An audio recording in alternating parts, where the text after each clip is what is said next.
Hello, welcome to ABC 57 News. We are breaking into broadcasting to go water wall. We are seeing some severe weather right now in Michiana. We do have some more on the horizon, but we are seeing some right now in Michiana. We are getting set up to talk more about this severe weather. What we want to talk about now is what we are seeing currently in Stark County in Knox right now. We are seeing very large hail in Knox. We want to zoom in and give you more information about what we are seeing. So this rather severe thunderstorm warning is being warned not only for wind speeds up to 60 miles an hour, but more importantly, hail size greater than 2 inches. That is truly destructive for this storm. That is baseball size hail. So if you are in that area in near Knox or in Stark County, make sure you are indoors because this is dangerous sized hail. Let's go ahead and look at our hail tracker to see what we are looking at. So we can go ahead and zoom in. I want to go ahead and turn off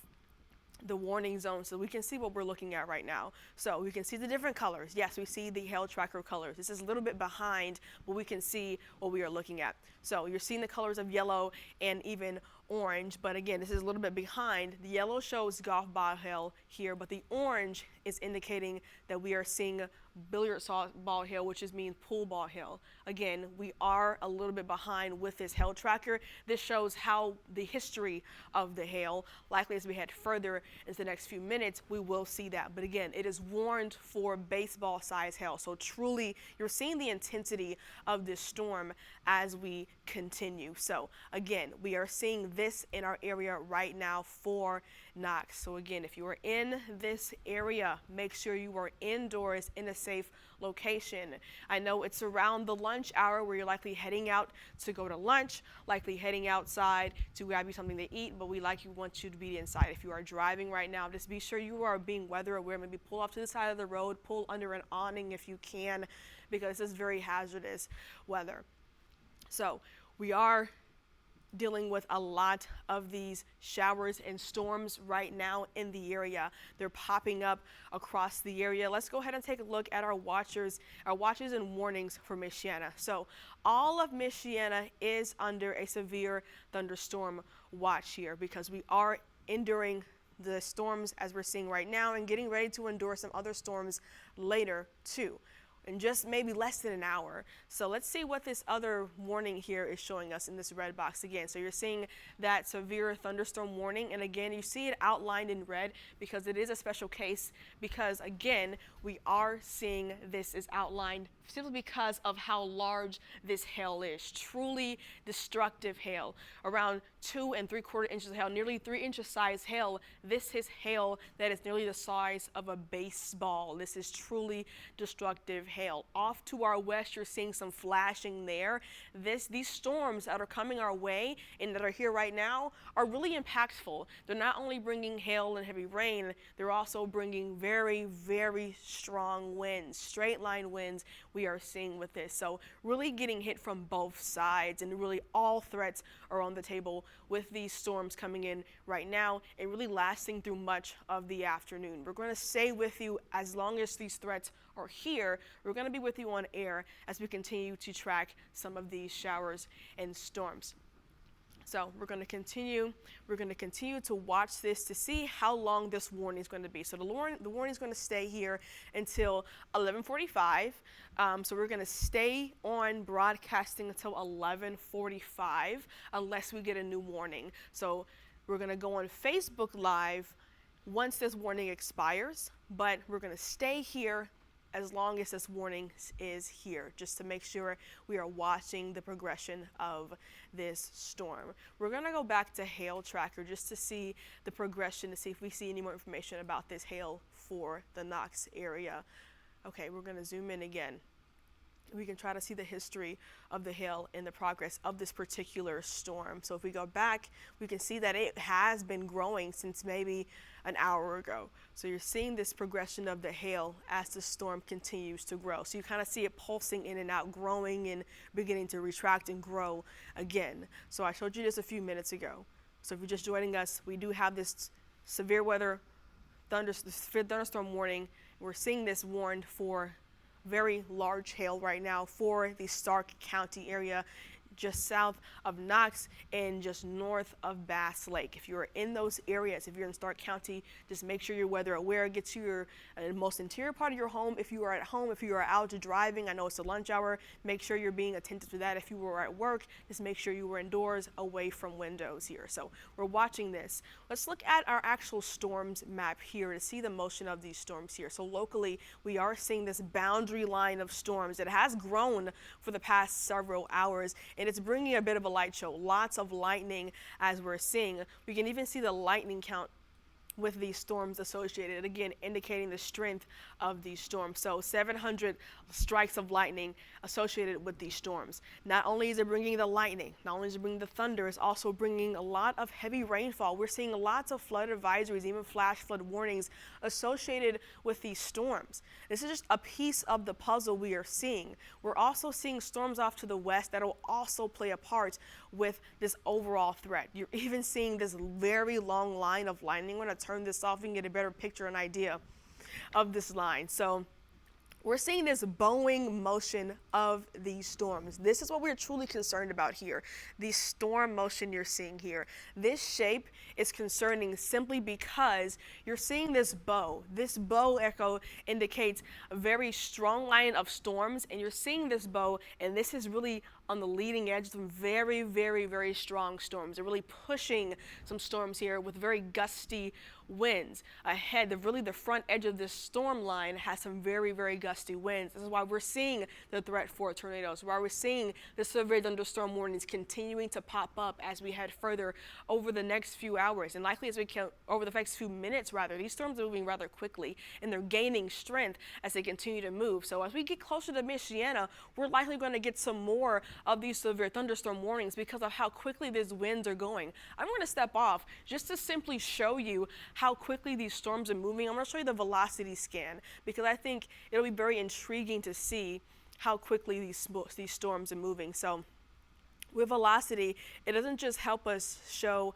the spinning of storms, but also helps us show how quickly the straight line winds are moving. So you're seeing the bright colors of blue there. So we're getting this velocity scan here, you're getting each rotation of the radar. You're seeing this, and the bright blue colors indicate very strong straight line winds. So I'm going to try to click on one, see what it's reading. So you're seeing wind speeds up to 70 or 75 miles an hour, and even stronger winds embedded in that as well. And a lot of the National Weather Service from Chicago area are even concerned of exceeding that amount. Even look, you can see this here. You can look here and show nearly 90-mile-an-hour winds that are possible with these embedded storms. Now these storms are really pushing further and pushing very quickly as they come through. These bright colors help us know that these winds embedded with this storm are very straight line, and these are tornado level type winds. And just because they're not spinning does not mean they're not dangerous. They're very straight, and they're going to really cause damage to trees,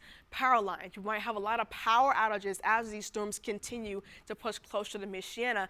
And again, we've watched the history of these storms all afternoon, all morning rather, and we've seen off really in Illinois and Iowa that the storm was trying to slowly come together, and now it has worked itself into that shape, into that bow, and it's really begin to get into that shape. Now we're seeing it continue to push further, and it's really just trudging along now. It has the shape, it has the intensity, it has the wind speeds and all the backing it needs to continue to push further and gain speed as it continues to push closer to the Chicagoland area and eventually the Michiana area. So we'll likely continue to see this. So as we get closer to noon, the lunch hour, if you have plans to go out for lunch, I would honestly reconsider those plans because you do not want to be outside when these winds are coming into the area. Very gusty winds will likely blow a lot of things over if you are outside. Again, these winds can blow over trees, large trees, blow over power lines as well, cause damage to siding and homes. So we're going to continue to see this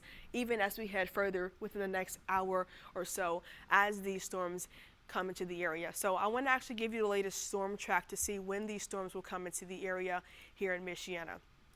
So if I do this latest storm track to see when the storms might reach us here, they're moving east at around 45 to 55 miles an hour. So likely reaching Chicago at around noon, right? Reaching LaPorte, or rather Michigan City, closer to 1 p.m.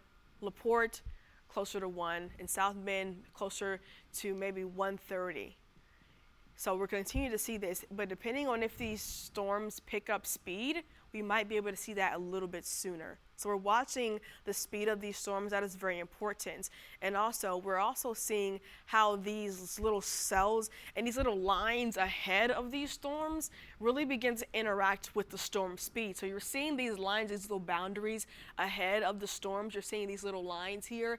These are beginning to interact with the storm as well. They can either hurt or help the storm's progress, and these can either slow down the storm's progress or help it speed up. They can either merge with the storm, and the storm kind of eat at those and help it move further quickly, or they can slow it down. Earlier, we had some storms ahead of this main line, and it kind of helped slow down the storms a little bit, slow it down to around 35 miles an hour, but then the storms picked up speed once again, and we saw it really go back to 55 miles an hour. So we're seeing the development of the storms, really the evolution of these storms continue getting closer to Michiana. I want to step up to see if we have any more information from the National Weather Service, if they're giving us anything in regards to any warnings, in regards to any updates. So we're looking at a new warning off to our west and near the Chicagoland, looking at a severe thunderstorm warning with possible tornado and wind speeds up to 80 miles an hour. And this is associated with this main line of storms. So we're going to go back to this look here. So again, I'm going to turn this lightning off because it can be a little distracting. So we can see that here. So we see the tornado warning there in the red, but we also see, hopefully this picks it up.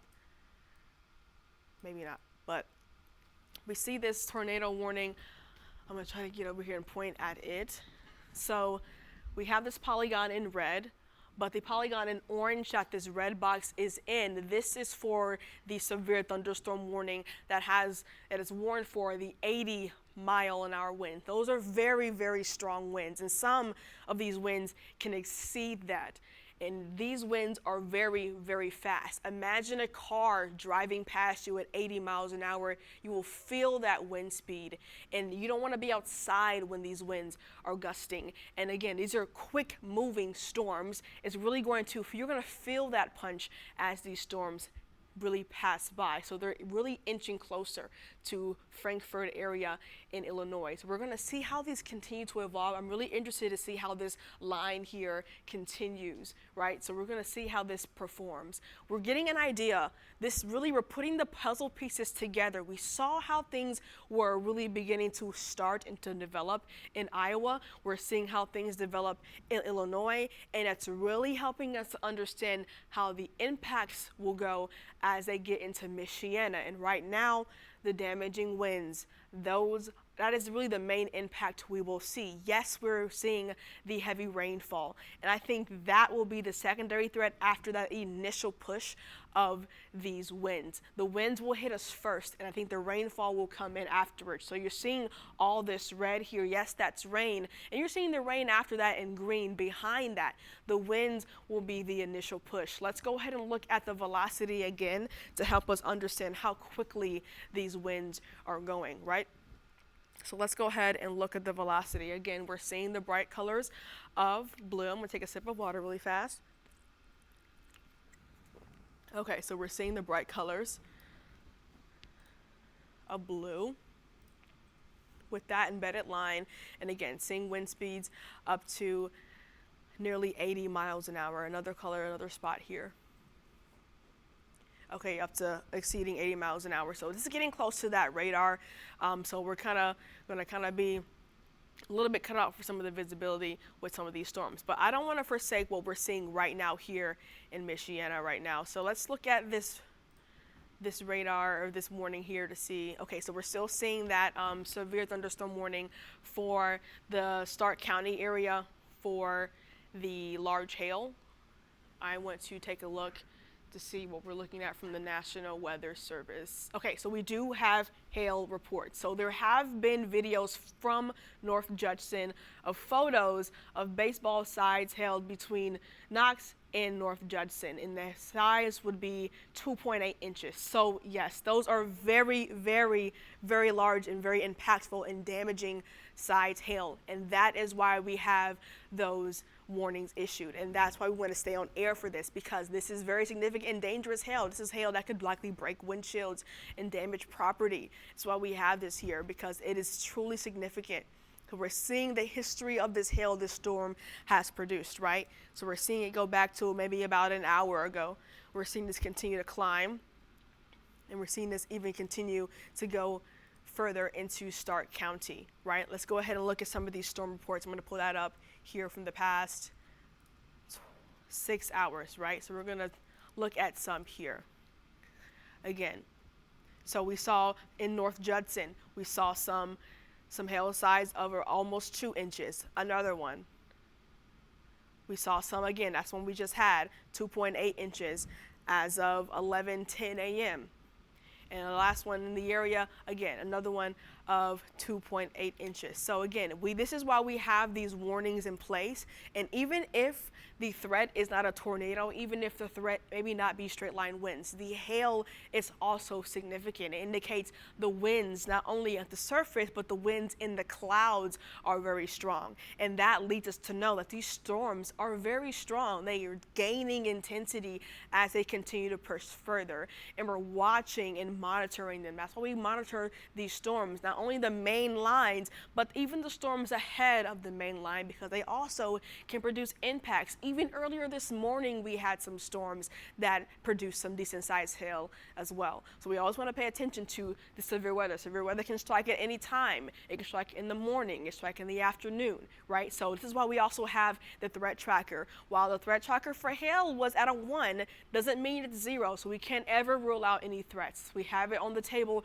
just in case for situations like these where we have hail, it is possible, right? So we're going to continue to track that and monitor those storms to the south in Stark County and watch to see how they perform here in the next few hours.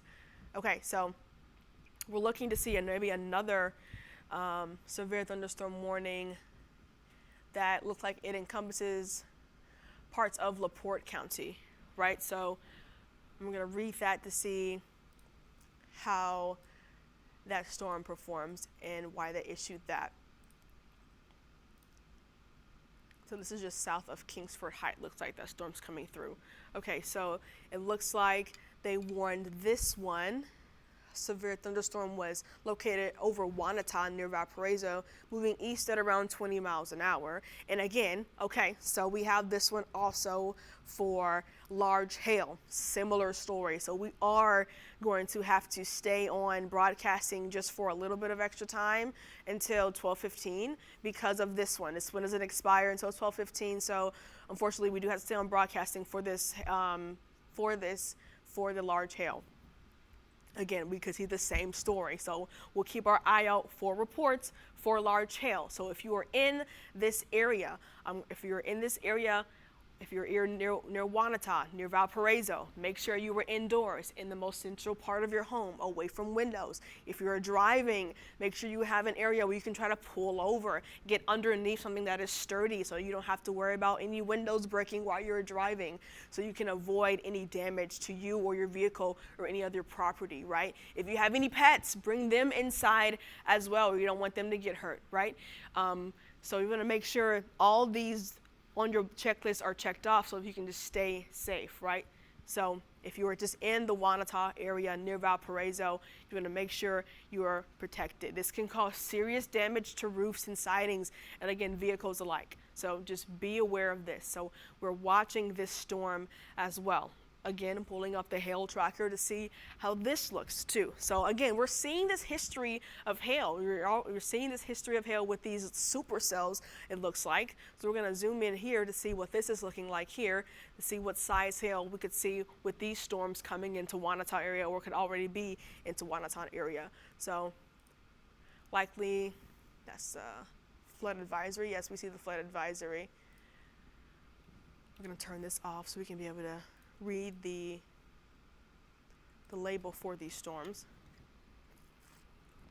Okay, once again, golf ball size hail. So likely already producing golf ball size hail, right? So if you have any pictures, if you have any videos, be sure to send them in to ABC 57 so we can have them for reference, so we can see, because you all are our eyes and ears to help us know what is actually happening outside. We can only see so much. Yes, we have our radar scans, yes, we have all our technology, and that helps us out, but it also helps us for us to actually have a picture and a video of what is going on, so we can match our scans to the picture as confirmation. That really does help us out, to help us understand what's going on. Okay, so that really does give us an extra understanding, an extra layer of confirmation of what's happening. So again, the Wanata area, even if you're seeing areas near Kingsford Heights and even Coomes Lake, you could be seeing some more of those storms making their way to you now. So you're getting a little bit of a head start if you're in those areas instead of LaPorte County. So make sure you're going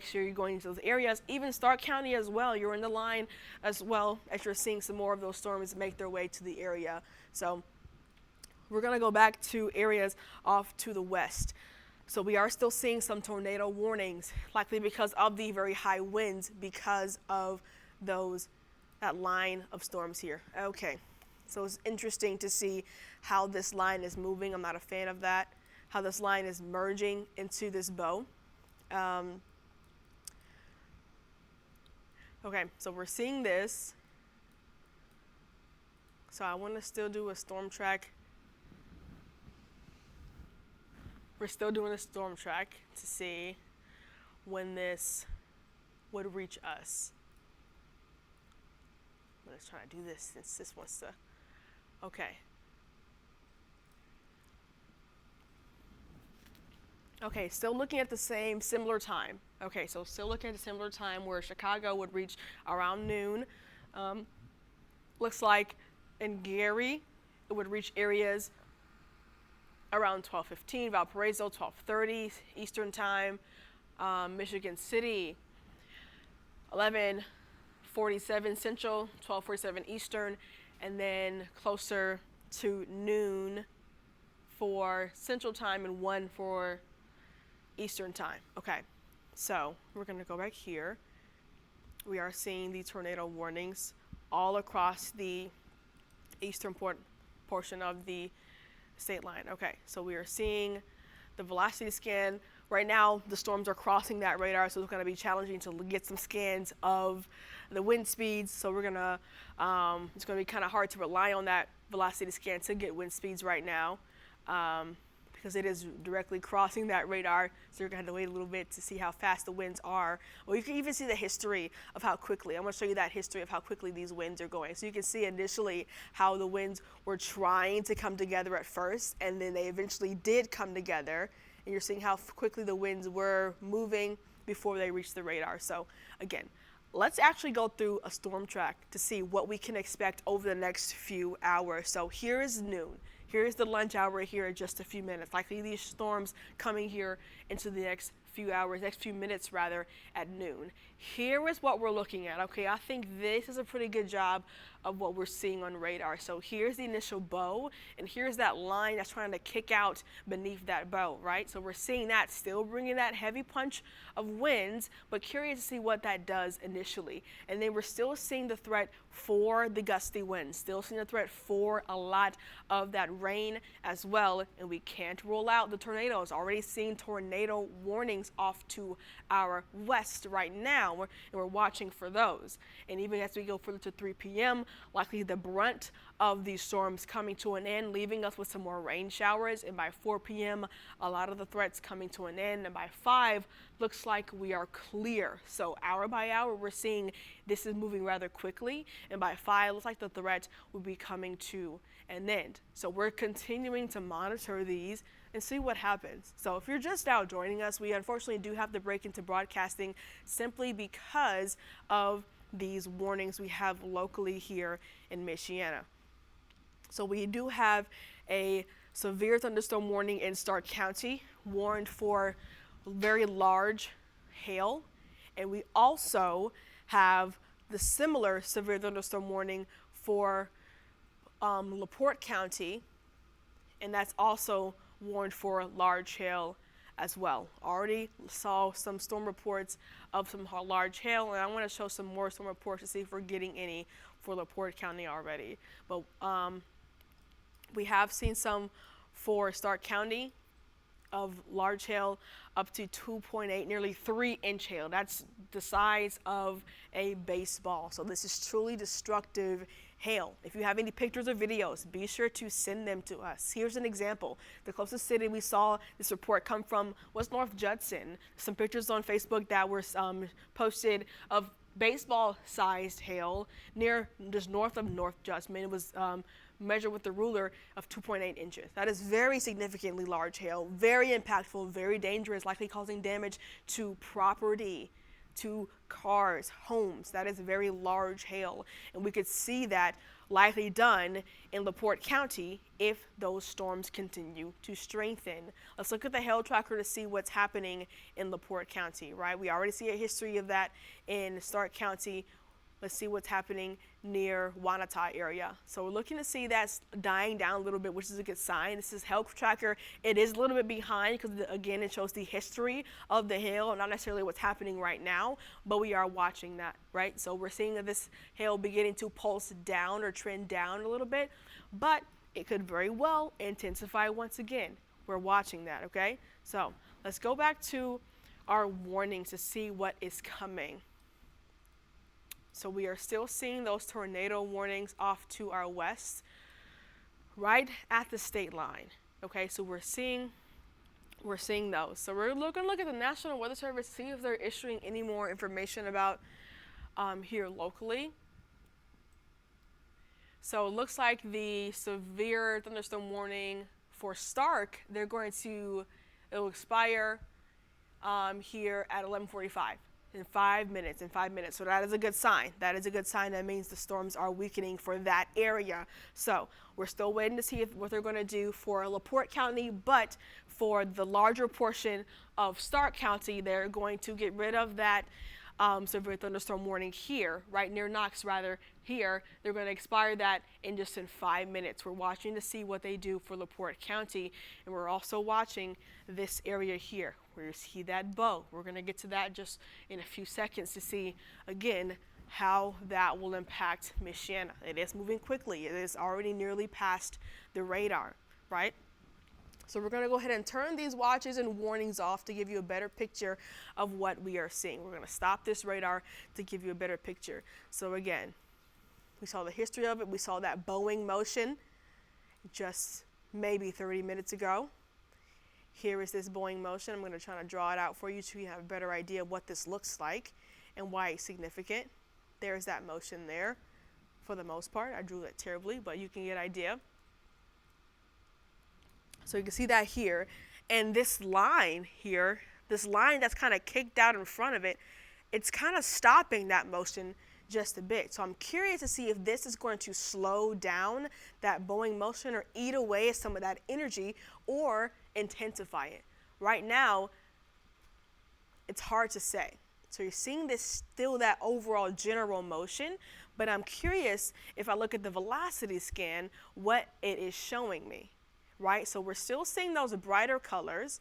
So I'm going to click on a bright color near Joliet in Illinois to see how quickly these winds are going. So we're seeing around 56 miles an hour, which is a change from what we just saw a few minutes ago. Okay, now we're getting a scan. That's what I wanted to see. We're getting a scan. You're still seeing these bright colors of pink, and that helps us indicate, okay, these winds are fast. When we see bright colors means the winds are quick. Okay, 64 miles an hour. Again, this is at really the tail end of that storm where we did see some of these the line kick out. Okay, now we're getting even into the oranges and the yellows. Okay, now we're getting into the nitty gritty. Now we're seeing high numbers of 92. Now this is what we are concerned about. These numbers are very high.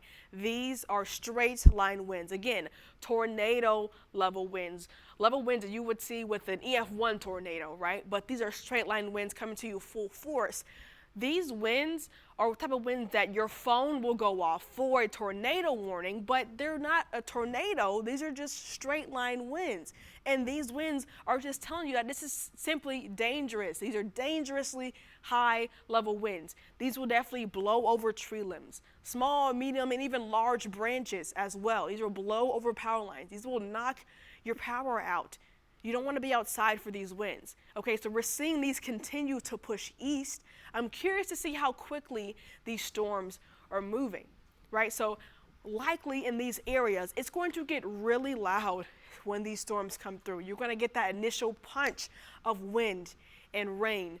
It might get dark for a little bit as your power will likely go out with these storms.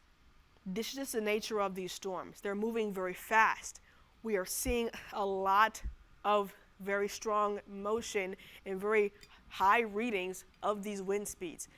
This is what we were anticipating initially with these storms. High, damaging, straight line winds exceeding 70 miles an hour. That's why we had this as the primary level threat. We want you to be weather aware. If you're in Michiana now, if you are at home, if you went home for your lunch break already, if you have outdoor furniture you don't want to blow away, be sure you either bring it in, tie it down. If you have a stray trash can, bring it in. I don't even know if a brick will keep that trash can in place. Honestly, I don't, because these winds are very strong tornado level threat winds, okay? I say this all the time. Just because the winds are not spinning does not mean they are not dangerous. We want you to be weather aware. We want you to be wise and smart with your decisions with these threats coming in to Michiana. These threats are serious, and they'll be here in likely an hour or less. Okay, so we're watching this. So let's go ahead and do another storm track. I want to see when these storms will come into Michiana, so you know exactly when. Okay, so just as I imagined, this line that I thought would maybe slow down the storms. So we saw this line kind of kicking out, this little boundary that was kind of kicking out ahead of these storms. It's not slowing down anything. These storms are so strong, they're really just eating up this line and they're really helping it strengthen. So we're still seeing that bowing echo. We're still seeing that bowing shape, right? And this is continuing to really intensify, and it's just pushing our way, and it's continuing to move east at a decently quick rate. So last time I watched, or last time I looked, it was moving at around 55 miles an hour. So I want to go and look and see if there's any more progress, to see if we have any more updates on how fast these storms are moving. Let's go ahead and look and see. I'm looking now.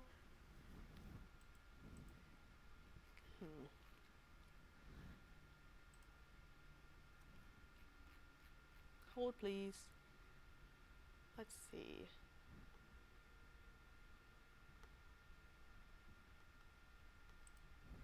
Let's see. Okay, so now they've up from 55 to 60.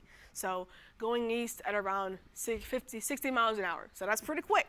So these are pretty quick moving storms. So it makes sense that a lot of these winds embedded in these storms are fast, right? So I was really hoping that these little boundaries ahead of these lines would kind of settle this monster we're seeing off to the west. Not at all. Not at all. So we are seeing this system really begin to really make a name for itself and continue to push further. So I want to go back to see what's happening in our Knox area and really our Valparaiso area. So good news, we did see the National Weather Service did expire the that warning for the Knox area, but they did see, I did see they just put a tornado warning for areas just outside of Michiana. I believe that is Lake County.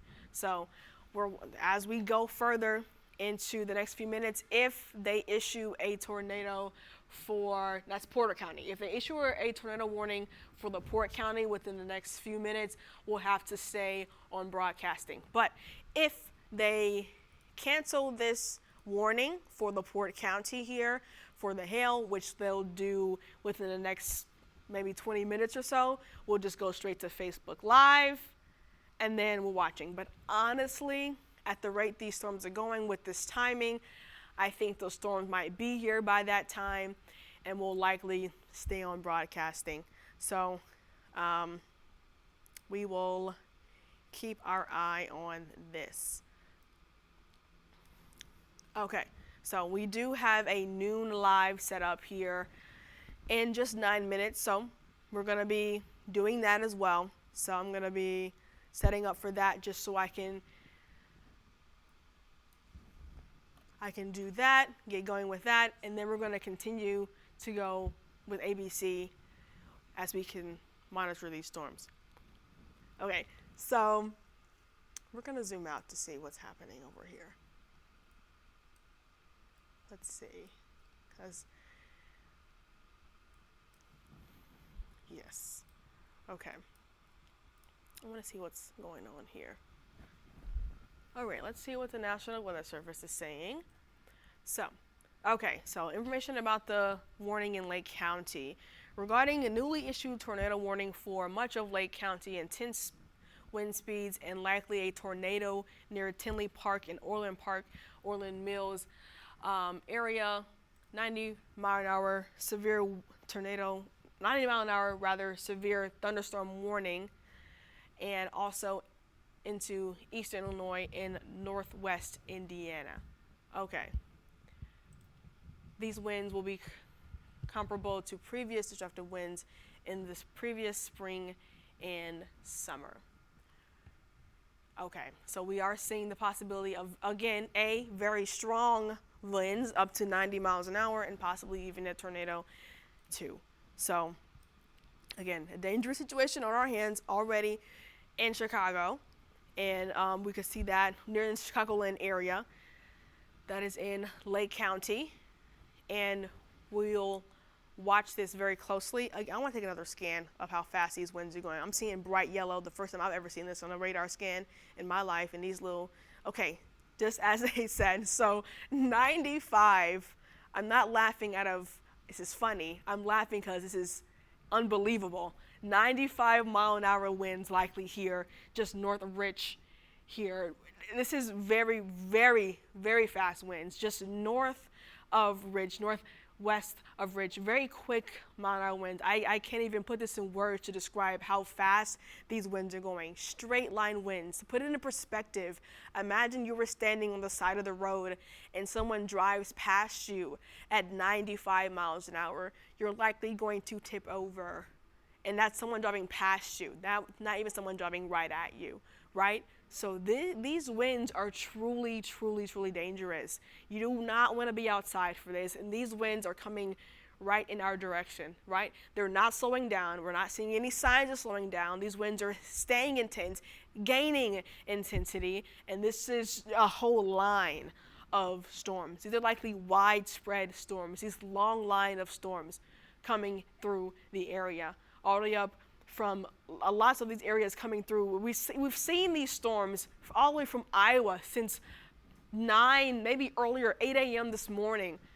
And now it's 11 a.m. and we've seen the development of these storms. I think I want to do a storm track to honestly see when these winds will hit us, because it's just truly unbelievable. This is the first time I've honestly experienced something like this. Although I'm fairly new as a meteorologist, I think this is truly significant and truly impactful. Moving east, again, still moving east at around 60 miles an hour. So,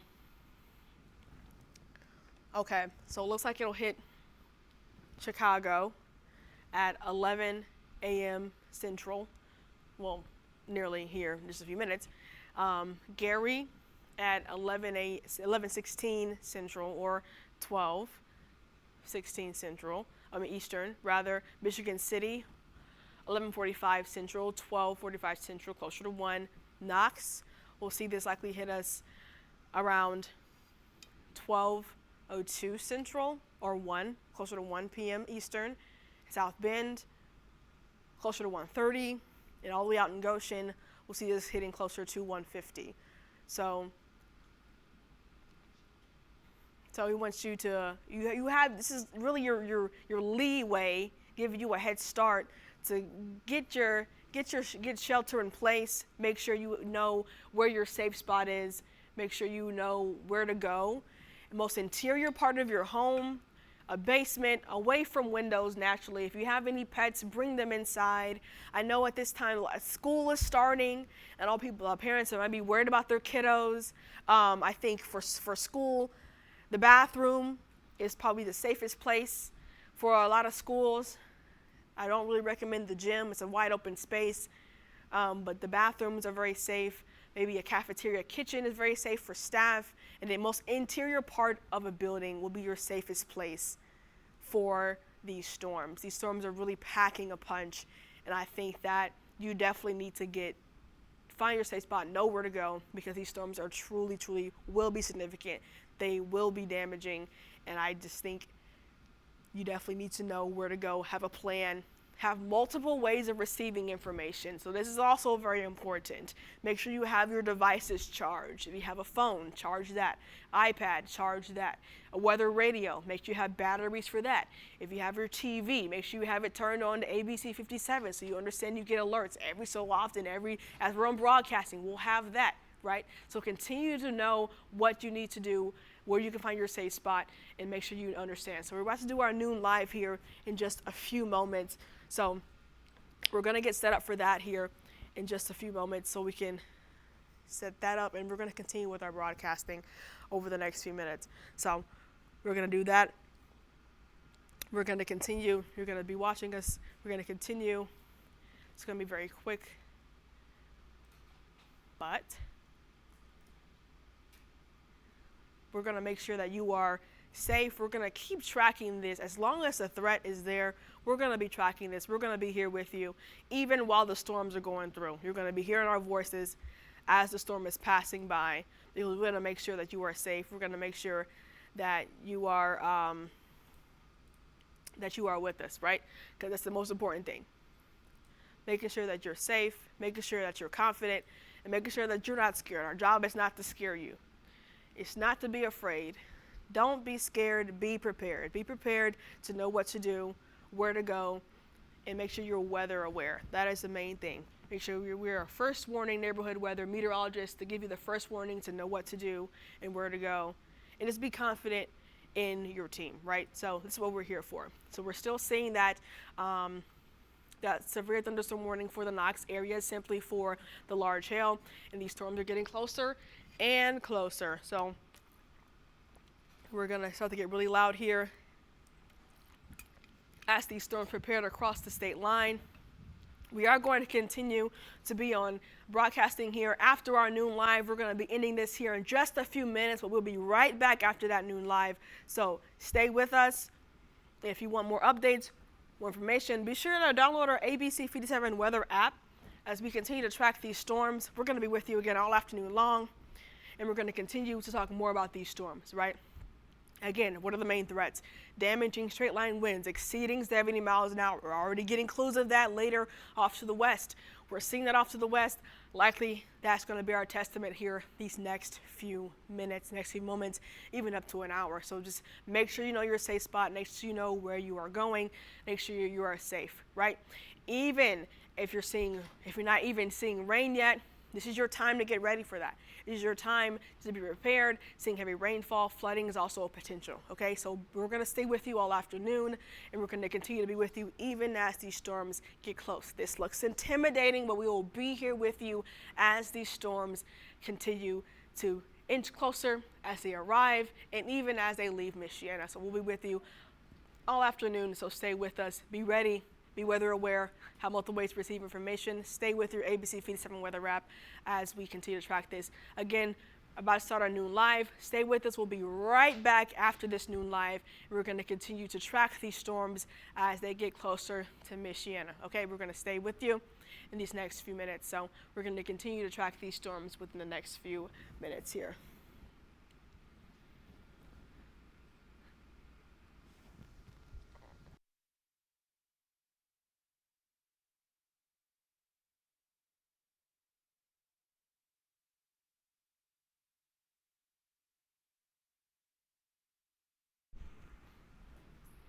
Hello, Michiana meteorologist Chris and Tyler here. We are tracking severe weather here currently in Michiana and off to our west. Already seeing lots of intensity, and this is only going to reach Michiana in just in a matter of minutes and up to an hour. So we're already tracking these storms here in Michiana. We're worried about this heavy line of storms really bowing out, and we're already seeing very strong indications of strong winds exceeding 70 miles an hour. Some of these embedded winds could get up to 80. Some concerns even up to 90 miles an hour. These are tornado threat level winds, and just because they're not spinning does not mean they're not dangerous. Straight line winds are our portion here these next few minutes. So if you're not being impacted by the storms just yet, this is your time to get ready and be weather aware these next few minutes here. We're already seeing some activity off to our south, so we're seeing the precursor of these storms, but these storms is arriving here in just a few minutes. Let's watch forecast track to see what we're expecting here. By the lunch hour, seeing the storms arriving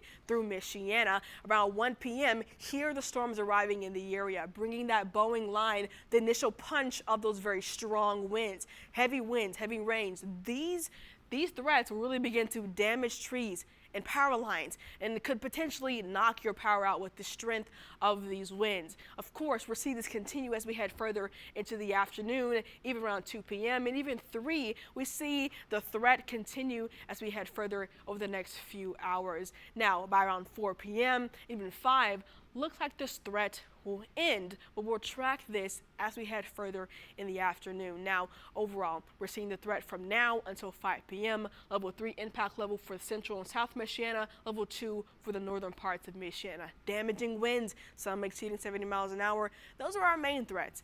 Heavy rain and flooding are secondary threats. As we see rounds and rounds of rain, we are seeing that possibility of isolated flooding, already seeing some areas experiencing that, and tornadoes are possible with these storms. So we're going to track this all afternoon as these storms inch closer and arrive, so stay with us as we continue to track this.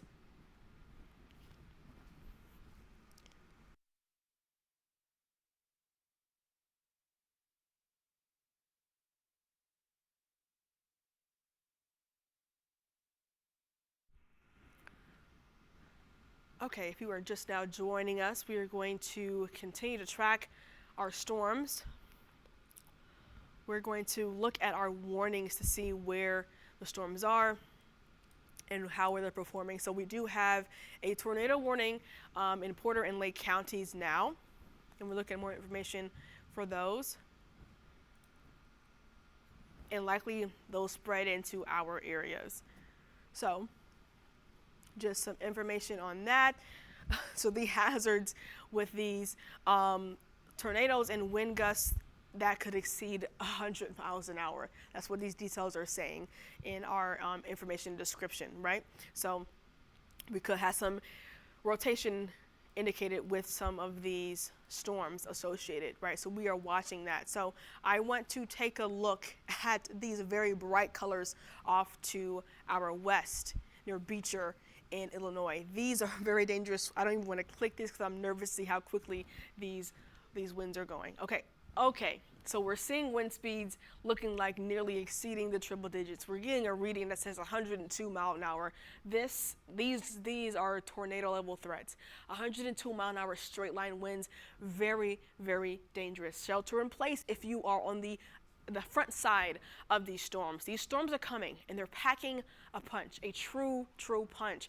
Be ready for these storms. These showers and storms will likely knock your power out. They will really begin to likely damage trees and power lines, knock them down, begin to really cause damage to roofs and sidings and homes because of just how quickly not only these winds are blowing, but the strength they're coming with them. The initial punch of these winds, you'll feel them. And we're even seeing them here on the radar. Very bright colors. The first time I've seen these colors here on our velocity scan, colors of orange and yellow indicating very strong winds as this line of storm continues to come through. So we're seeing this at the state line. We'll likely see these storms continue to intensify as they cross the state line into Indiana, coming further to Michiana in about an hour or so, maybe less. So we're watching this. We're watching to see how these storms continue, likely holding their intensity as they head further closer to Valparaiso and ultimately hitting us first in our western parts of Michiana. So the western parts of Michiana,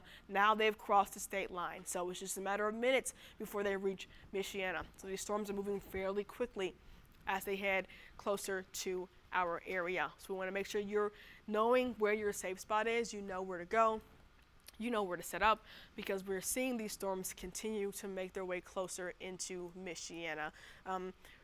Right now, not too worried about hail associated with these storms. We did have a history of hail with some of these other storms near Knox and even near Wanata, but we're not seeing a whole lot of hail associated with this main line. So I think we don't have to worry about too much of that right now. I think the main threat right now is the wind. And the wind is truly the biggest driver of these storms and the biggest impact we are seeing here this afternoon. If you have plans to go out for lunch, I would highly reconsider, because I don't think anyone should be outside right now. Right now, looking out the window of the station, we're quiet, we're serene, little breeze, but that scene is going to change here very, very soon. I'm going to do a storm track to see when these storms will make their way across Michiana. Very, very bright colors we see on this radar, indicating the very bright colors, indicating the very strong winds. So looks like Michigan City, these storms will arrive around 11:40 Central Time or 12:40 Eastern Time. LaPorte 11:50, closer to noon. South Bend 1:20. Looks like these storms will arrive at 1:20 Eastern Time. Warsaw a little after 1:30. Goshen 1:45. So I want to see everyone who is ahead of these storms to really get ahead of the game. Make sure you are getting to your safe spot, and if you're not experiencing any weather now, at least have a plan. Especially for the people who are in school, likely children in school right now. It's about lunchtime for the kiddos. I think that being able to find your safe spot, a bathroom, is probably the best place for kids in school right now. So administration, I think bathrooms are the safest place, especially interior part of the school. A kitchen in the cafeteria is the most safe part for the school. Anywhere that is interior for the children that are in school. If you're at work, also a bathroom would be great. I wouldn't advise being in the middle of the office if you're at work as these storms pass through. Away from windows, definitely away from windows, because these winds are also very, very strong. These winds will be blowing debris around, branches, tree limbs, power lines, things of that nature. These winds will definitely cause damage to vehicles, siding, roofs, all of the above. Make sure if you have pets, bring them inside. If you want your patio furniture damage-free, bring those inside. All of these things will truly begin to be impacted as these winds make their way across northern Indiana. We're going to see these winds continue to impact us. I want to see how quickly these storms are moving. Last time I looked, they're moving at around 60 miles an hour. Let's see how quickly they're moving now. Let's see. Looks like they're now moving east at around 70 miles an hour. And this makes sense. So this makes sense simply because as the storms are moving quicker, they're going to pick up speeds. The embedded winds in these storms are going to increase just as much as they're moving, right? So they're continuing to move east around 70 miles an hour. And the hazards are tornadoes, yes, and wind gusts in excess of 100 miles an hour. 100 miles an hour, those are tornado level winds that they're experiencing. I want to look at some storm reports. Let's look at some storm reports off to the west to see what kind of damages they could possibly be seeing already from there. So naturally, they're seeing, of course, wind reports, right? So they're seeing in Frankfurt, they saw a wind report of 91 miles an hour. That's likely a wind gust that passed by with those storms. Let's see another place. Just to give you an idea of what we can be prepared for, right? This is in Plainfield, further west of Frankfurt, that's 62. This is an area where the storms were trying to come together, just east of Ottawa. That's 53. Again, an area where these storms were trying to come together. So you really saw in just a little time, over a few miles, how quickly these storms begin to intensify, organize, and come together, and how rapidly these storms pick up. So Frankfurt saw 91-mile-an-hour winds. And I think as these storms get closer, we could see similar winds. We could see similar wind speeds, right?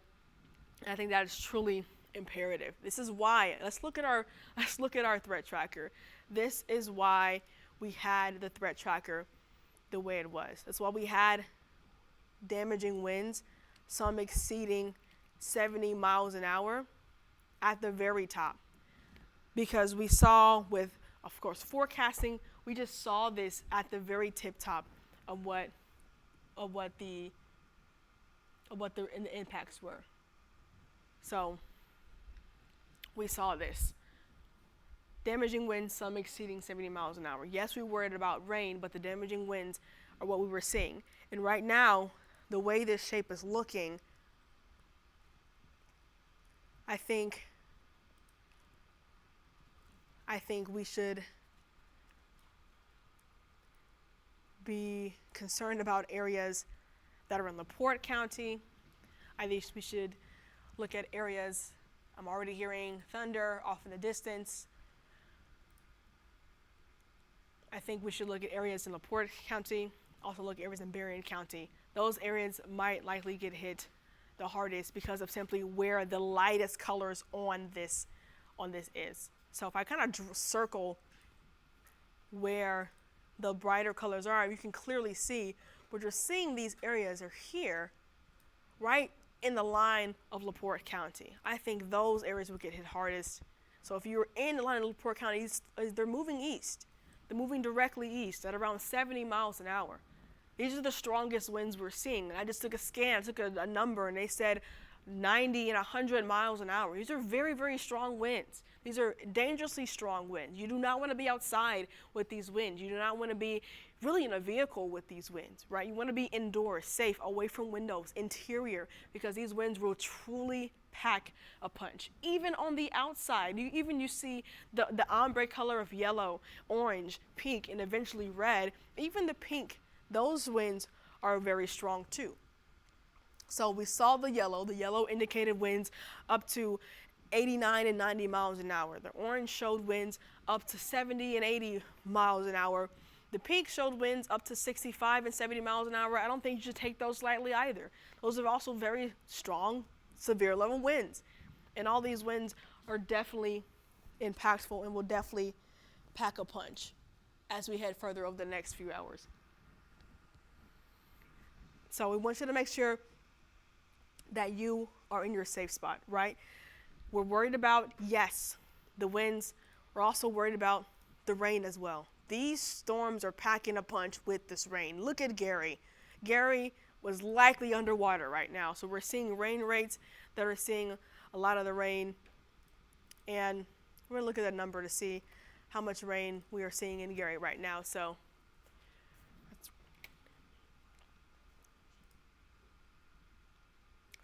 6.5 inches per hour of rainfall right now in Gary. So the rain and the wind are truly the top priorities we're seeing right now. So a lot of impacts with these showers. Right now we do have Chief Meteorologist Tom Coomes here to help us. We're going to tag it off to him, and he's going to take over from here. Yeah, great job so far, Kristen. And we're in for a long afternoon. We started things early, and we're going to keep going for likely a few hours here. So we're just getting started. I want to start out looking at some live cameras for a little bit and give you some reports that are coming in. It's the calm before the storm at this moment. I want you to keep updated on that, and Kristen, feel to kind of chime in here as we kind of get things set up and transitioned over. But it is really about to come down, and we're not exactly sure how this is going to play out. There are a couple scenarios here where, one, the line of very strong storms near Chicago and northwest Indiana bulldoze through here with very strong wind, or there's a lot of rain out there right now ahead of this, running a lot of interference, which makes this forecast a little bit complicated. And with those complications, what we're going to be dealing with could be a flood setup instead, which means a lot of heavy rain, that's likely to happen. And we're already getting reports out of Winnemac where there's ankle deep water. We have had many storms already today. And so at the very best, this is a widespread flood threat for everyone. That's the best case scenario. At the very worst, we could have tornadoes, damaging wind, damaging straight line wind, which becomes more and more likely as we go over the next couple of hours. This is going to be a long cycle. We're on Facebook Live, we're on ABC 57. Kristen and I are both here in studio. We'll be getting live shots and reports coming in. Kristen is currently monitoring the situation on the Facebook Live feed. She'll give me more information there. And we'll keep coming back and forth because we have our national weather service feed. We'll be checking that. There are reports that we can check in other ways that might come in and be handy. And we're just going to check all our feeds right now and be updated on a lot of these storm tracks as well, because it's a complicated situation right now. So again, a lot of these storms are moving at about 40 or 50 miles per hour. We've got some atmospheric bumper cars that are coming together right now. Looks like we're just issued a new tornado warning now for our area. So I want to come back on screen and I want to get things kind of set up here as we'll move forward in time. New tornado warning for LaPorte County. LaPorte County, get to your safe spot now. Get to your safe spot now if you are in LaPorte County. We'll get the latest update on this. A tornado warning goes until 11:45 Central Time. 11:45 Central Time for LaPorte County. So that's the next 30 minutes. We're currently at 12:15 Eastern Time right now, and that will continue. So a tornado warning for LaPorte County. Why is it the entire county? Because there is strong straight line wind coming out of Porter County into LaPorte County. It's widespread. It doesn't mean we have an exact target of a tornado. It means that the conditions are right for tornadoes to quickly spin up. There's been a history of tornadoes so far going out of Cook County, and that's Chicago. So we now have a tornado warning for all of LaPorte County, flash flood warning for Stark County and into portions of Pulaski and Fulton counties, and a severe thunderstorm warning, and warnings for wind in upwards of 70 or 80 miles per hour. The map is filling in, folks. This is an active afternoon, and we're just getting started, and we've been warning you all morning, this was coming, this was coming. First tornado warning right now for all of LaPorte County. That may seem excessive, but we don't have the exact target right now. There is a lot of heavy rain in Winnemac. Winnemac, you're not under a tornado warning, but it's storming and storming and storming.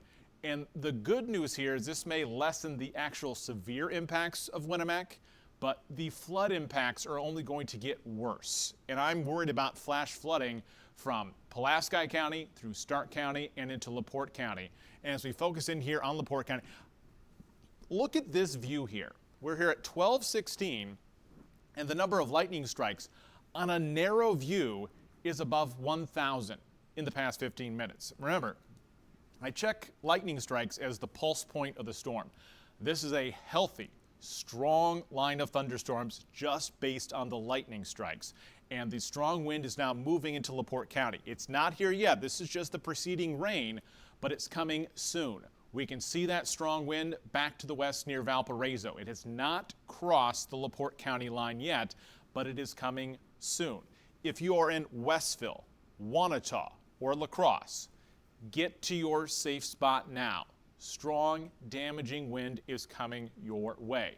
Why are the warnings coming out now when we're still possibly 15 minutes from the wind even reaching Michigan City, Westville, Wanata, and La Crosse? Because this is a dangerous situation. Because we're trying to give you as much lead time as possible. Kristen, if you can give me an update on the speed of that latest tornado warning, I'd like to know the west to east movement here. But you can see the bright colors here in purple, and we're going to dance back here towards the Chicago radar site. The reason we changed colors here is now we're focused in on the Chicago radar site, and we're going to get a better measurement of wind speed with that. I just heard a little info from the back of my ear. If you can repeat, I am listening. Estimates on wind speed here, again, upwards of 77 miles per hour. This line of wind that's about to cross into LaPorte County. That's Michigan City, Westville, Wanata, and La Crosse.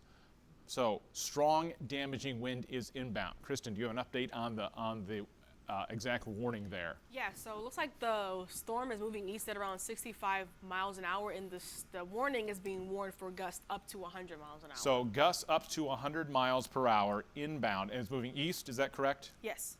So we're going to put out a storm track. Again, I'm trying to get out the first warning as soon as possible. Make sure that we have our camera in Michigan City ready in the back, and I would say even New Buffalo, watch things fairly closely there, and watch for things to change actively. So here is the storm track. Here is the storm track. Again, we're watching a line of wind that's producing in excess of 70 miles per hour, being warned for upwards of 100 miles per hour, which is why they're going with a countywide tornado warning. The reason for that is I cannot see a tornado based on this velocity. It's just a wall of wind. But we know from research and experience that tornadoes quickly spin up along a Boeing line of storms like this. So, Coomes, these are all Eastern time right now until you get to Walkerton. LaPorte at 11:32, Knox 11:37, Hamlet 11:38, Walkerton, once we get to St. Joseph County, Eastern time, 12:43. I'm giving everyone 15 to about 25 minutes of lead time. This is coming. If this continues on its course, we will have a tornado warning for all of St. Joseph County and Marshall County, and sirens will be going off soon. You need to be ready to move to your safe spot. If you're in LaPorte County, you're heading to your safe spot, especially if you're in Michigan City, Westville, Wanata, and La Crosse. Once we head into LaPorte County, again, this is edging in here right now, this is a wall of wind. We're looking at velocity. We're looking at the wind inside the storm. And the reason that we're so concerned is because there's a history of strong and damaging wind that has produced a tornado in Cook County, that has caused damage, and we're going to get more and more reports as they continue to come in. This is the warning here, and you can see as it stretches out into Walkerton. So that's Walkerton by 12:45.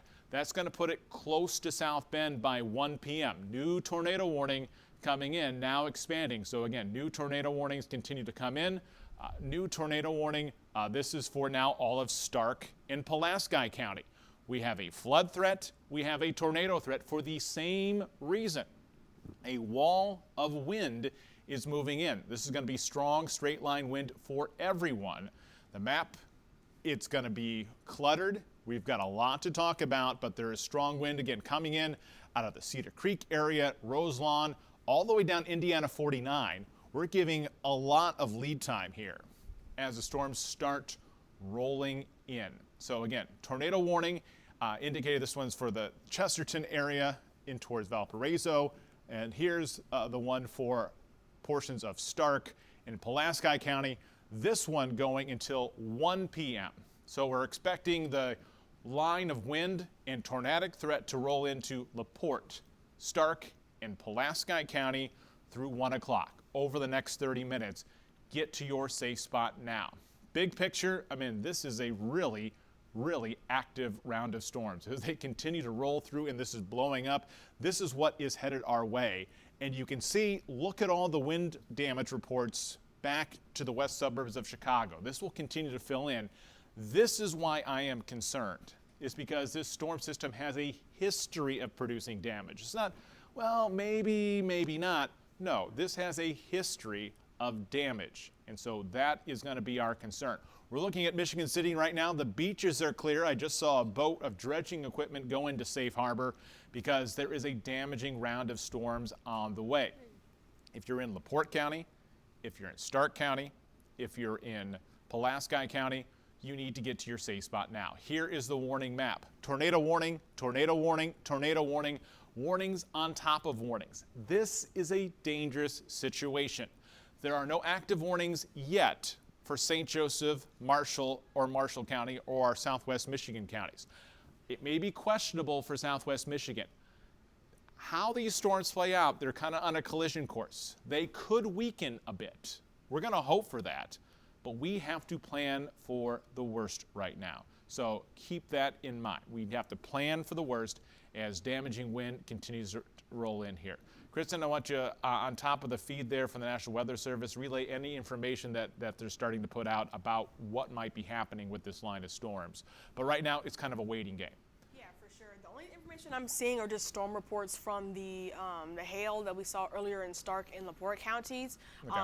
Just talking about 3-inch hailstones from the North Judson area. Okay. And but nothing from like the main line. That's earlier. Yes. I want to know from the main line and go back into the Chicago chat and see what they're starting to say out of Northwest Indiana.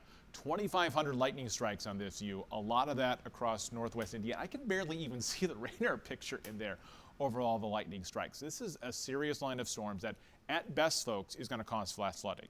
At the best case scenario. At the worst case scenario, we're looking for damaging wind. Heavy rain and flash flooding already ongoing in Winnemac, and now strong straight line wind. If you're in Pulaski and Stark counties, you need to get someplace safe inside, and you need to make sure you're possibly in a place that isn't going to be flooded as well. Kristen. So it says that possible tornado developing over Valparaiso just north of Valparaiso, moving east moving east-northeast, embedded 80 miles an hour winds. So there's Valparaiso in here, and here's Westville. We'll kind of, and you can see there's a bit of a notch right in here. So if there is a tornado on the ground, what was the movement of that, Kristen? It said north of 30, moving east-northeast. So east-northeast, so moving towards Westville. If you're in Westville or Wanata, get to your safe spot now. A potential tornado is on the ground. There's a little bit of a notch in there. What was the speed on that again, Kristen? It said with embedded winds around 80 miles an hour. But what's the movement? Was there a possible movement on that? We know that basically 65 miles an hour was the approximate movement on that. Yeah, it said around 60 miles an hour. Okay. Still. Yeah. I'm gonna do an updated storm track on that, and this is moving towards the Westville and LaPorte area. That is if there is a tornado in here, but we have a little notch. And so that's going to be the area of concern for everyone. There is strong straight line wind inbound. New radar scan coming in. I can adjust that storm track. The wind is now about to start in LaPorte County. For those in the back, keep an eye on that Michigan City camera, see if it starts rocking and rolling. We will take that when things get interesting. But into this area, again, Kingsbury by around 11:36 Central Time, Monroe Manor by 11:38, Salem Heights by 11:40. So this is moving towards the Westville area. If there is a tornado, it's in here. It's in this area near Elida. So near the Elida area, there's a bit of a notch here on the radar, but everyone is seeing strong straight line wind, which makes the rotation difficult to identify. And that's the tough part with here, but it's simple in the messaging. Everyone inside, away from windows. We are forecasting wind gusts in excess of 70, possibly 80 miles per hour, now moving into western LaPorte County. This is a dangerous situation.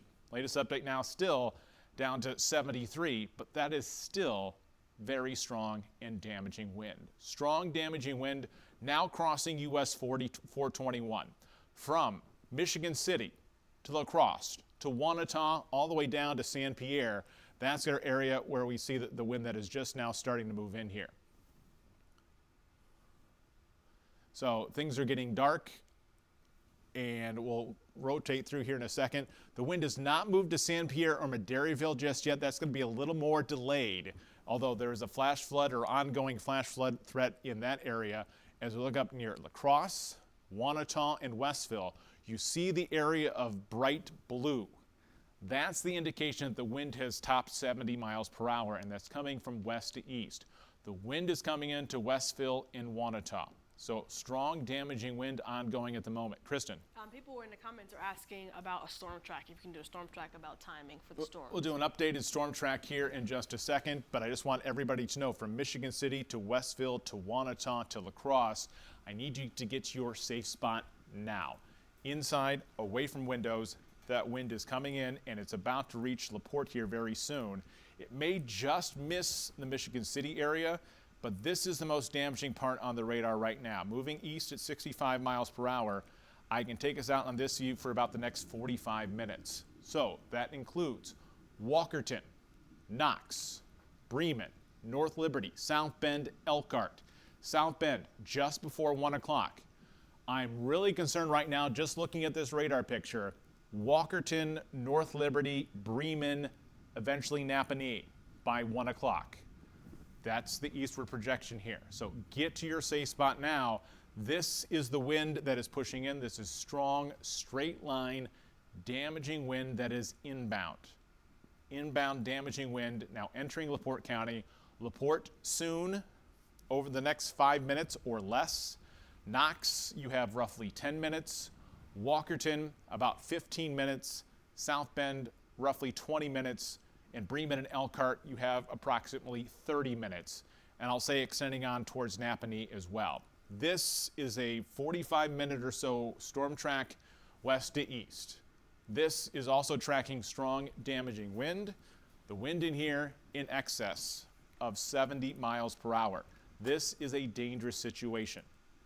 Inside, away from windows, this is a very dangerous situation. I'm hesitant whether we see the 80 mile per hour wind gusts at first, because what we have here is a very concerning situation, but it is still at a long distance from the radar picture. So I just need you all to make sure that you are getting to your safe spot now, and this is the updated time frame for this storm. So again, as we continue on, as we go through this evening and into the early afternoon, the storms are rolling through with wind gusts in excess of 80 miles per hour currently incoming. A roughly time frame for South Bend, close to 1 o'clock, between 12:45 and 1 o'clock moving into South Bend. This is a dangerous situation oncoming and inbound. A strong line of storms as we continue to go in. Strong, damaging wind with a time frame into South Bend around 1 o'clock. Just before 1 o'clock, damaging wind up to 70 to even 80 miles per hour. This is a dangerous situation. So tracking severe weather as it is inbound. We'll kind of go over the warnings and alerts here. Tornado warning for LaPorte County, all of LaPorte County, all of Stark County, all of Pulaski County, because we can't target one individual tornado. The message here is everyone sees strong, damaging straight line wind with the possibility of a developing tornado. Kristen, make sure you're watching very closely on the NWS chat. If we see any other designation of where a possible tornado may be. The only thing I'm seeing is that talking about the tornado warnings in LaPorte, Stark, and Pulaski counties, saying there is embedded rotation on radar with destructive winds to 90 to 100 miles an hour if they're possible with the severe storms, and just to take the threat seriously and stay safe. Which makes a lot of sense. What they're saying is that the threat is widespread. You need to treat this as a widespread tornado warning because tornadoes can spin up very quickly in the moment here. We're going to take a moment, we're going to look at the Michigan City camera. It has gone so dark there, it's into night vision. It's not a great view because the best of the storm, or the worst part of the storm, is to the south here. But we're still seeing a line of rain and wind that is moving in, and strong damaging conditions that continue to work their way in here. Here is the watch warning map. Tornado warning for all of LaPorte, Stark, and Pulaski County. These are going until roughly 1 o'clock this afternoon. I would expect by 12:45 we have warnings for St. Joseph, Marshall, and Fulton County for the same way. I'm just giving you a lead time of about 15 minutes that tornado warnings are likely for St. Joseph, Marshall, and Fulton County. The threats are the same. I'm trying to give you as much lead time as possible. Number of lightning strikes at almost 2,000. That number really hasn't gone down much. We're giving you as much lead time as possible, but by 1 o'clock, this line of storms is likely to be into South Bend. There is an ongoing flood threat for Fulton County, for Pulaski County, and Stark County. So on top of all this, flash flooding is a concern. And I would say for everyone, even if you're not getting storms right now, flash flooding is a concern, damaging wind and tornadoes are a concern. If you're in Elkhart, Goshen, or Warsaw right now, Chrysopolis, you've got 30 some minutes to get home, get prepared, and get to your safe spot. I'm giving you that time to be prepared. Kristen. This information, nearly 100% of Lake County is without power, and a significant amount of Porter County is also without power too. So what that is basically confirmation that there is widespread damaging wind. Take this threat seriously. This is widespread damaging wind right now across the area. I'm going to back up, and now we can see, or I should say not see, the pier in Michigan City. That has disappeared. Here's the wall of wind, here's the wall of rain as it's moving through. This is a dangerous situation. We're giving you 15, 30, in some cases up to an hour lead time if you're in Elkhart or LaGrange County or Kosciuszko County. Get to your safe spot now. This is the view or lack of the view in Michigan City. We should see the beach and the pier here, and we can't see anything at this point. This is a dangerous situation. Tornado warning for LaPorte, Stark, and Pulaski County ongoing for roughly the next 30 minutes. Here's the current radar picture. Storms are ongoing in Pulaski County. This is not the big wind threat yet that is now just moving into Mederyville and San Pierre. As I'll kind of go back and forth, we're starting to see the wind move in there, but that wind threat has now crossed or is now crossing Indiana 39. Kingsford Heights and LaPorte, the wind is hitting right now. Walkerton, North Liberty, Coomes Lake, get to your safe spot now. Phones are going off. Tornado warnings now expanding into St. Joseph County. This is expected. This is expected. Widespread tornado warning. Berrien, Cass, St. Joseph, Marshall, most of Elkhart, and for Kosciuszko County. The reason this is happening is because we have a widespread confirmed line of damaging wind that is inbound. You have roughly 20 minutes if you're anywhere along the US 31 corridor to get to your safe spot and get prepared. These warnings are coming out minutes, tens of minutes ahead of time to give you that first warning. The wind is coming, folks. This is a dangerous situation. Power outages are going to happen. Get your phones charged, get prepared. The power outages are going to be coming as we have this line of wind now inbound. Heavy rain still ongoing with strong wind coming, and I'm going to focus back in here on the Kingsford Heights area. We can see this bow in here. It looks like the worst of the wind online might be just south of South Bend. Again, we're hoping, but if you're in North Liberty or Walkerton, that wind is coming your way. This is a dangerous situation. Still moving east. Kristen, update on that warning. I want an update on the movement and its speed. So it looks like it's moving east at 60 miles an hour. So east at 60. It has slowed down slightly. That could be a good thing. The storms preceding all this could also be a good thing that tries to weaken this. We can only hope, folks. Again, we don't root for the bad weather, but it's coming. So Knox, very soon. Plymouth, 12:53, South Bend 12:58, Elkhart 1:12. That's your updated timeline as the storms are moving in. It's an eerie calm right now. I want you to keep that in mind across our area, but it's going to be getting much worse. Watch your timeline. We have reports that the LaPorte County camera is down. That means that there are power outages and damaging wind that is currently ongoing. This is a dangerous situation. Strong straight line wind is inbound. Strong straight line wind in excess of 70, possibly 80 miles per hour. What's the warning for on those, Kristen? What are they forecasting wind gusts? Forecast wind gusts still 100 miles an hour. So upwards of 100 miles per hour is a possibility, especially with these spin-ups. This is a damaging and critical situation if you're in Lakeville, if you're in Plymouth, South Bend, Elkhart, and Goshen. We're giving you as much lead time as possible. The strong wind is currently moving through LaPorte and Kingsford Heights and ongoing. Elkhart by 1:12. We're trying to give you 30 minutes.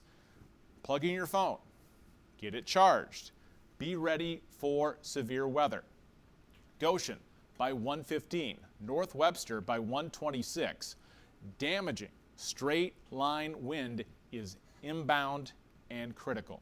The wind is coming. It will be in South Bend by roughly 1 o'clock. So 20 minutes. I'm giving you 20 minutes if you're in South Bend in Mishawaka to get ready. Get ready to head to the basement, gather some things, flashlight, your phone, make sure that's charged, some water. Head to your basement now. Get to your safe spot. You have time to get ready for this. This is a dangerous situation because this wind can knock over trees. It can be very, very dangerous. Looking at this, a tornado warning as of through noon Central Time, that's through 1 o'clock. That is for LaPorte County. And then we're looking for the extended warning here. This one will go until 1:30 because it's roughly 1 to 1:30 for St. Joseph County, western Elkhart County, and western Kosciuszko County.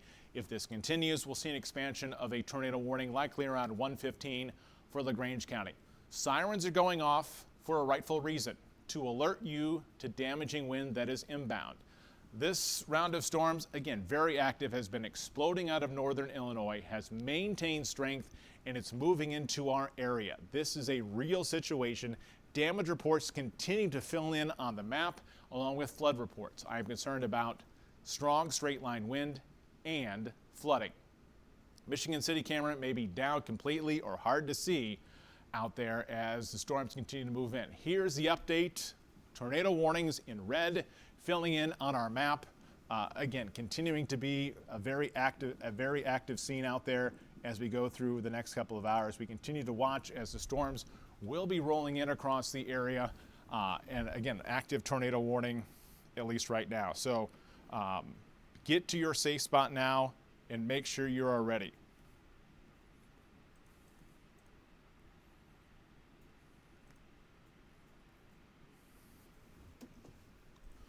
Active tornado warnings for Berrien, Cass, St. Joseph, Elkhart, Marshall, Kosciuszko County.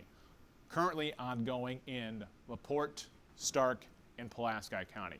Stay with us. We're going to take you through this entire event of storms as they move through. Kristen. Yep, so they just said they continued that warning in Stark and Pulaski counties, and it looks like they have warned it again for tornadoes, but wind gust indexes of 80 miles an hour, so knocked it down from 100 down to 80, and now it's moving east at 50 miles an hour. So what we are seeing here is the wind knocked down a little bit. One, we're getting a better sampling from radar and reports, and it's starting to slow down a little bit. This line appears to be weakening. We're optimistic. The number of lightning strikes has also gone down from near 2,000 to 1,500. We can only hope things are starting to weaken here, folks, but we can't take that for granted. So this line is continuing to move through. It's still a bowing line of thunderstorms. The wind is just starting to move into portions of Stark and Pulaski County. Still a lot of lightning and a lot of heavy rain. Even if there's no wind damage, we've got ongoing flash flooding issues, and the rain's not going to stop for a while and will only be getting worse. So I'm not seeing the wind really push into our southern counties just yet. It's a little bit different of a radar angle. But we see that bowing line of wind, North Liberty and Walkerton. Get to your safe spot now. I'm concerned about trees that can fall on your house. That's why I need you to your safe spot. If you don't have a basement, I want you on the other side of the house away from trees that would fall from the west. They would fall eastward from that strong straight line wind. I want you inside away from windows. So it looks like the worst of this damage is going to be North Liberty, Walkerton, Coones Lake, and La Paz, possibly just south of South Bend. We're getting low visibility. We're starting to get some wind gust reports coming in. A wind gust report at the LaPorte County Airport of 58 miles per hour. That's an actual observation. That helps me. That is still a severe thunderstorm. We're concerned about stronger wind gusts, but at least we have a confirmed report of LaPorte.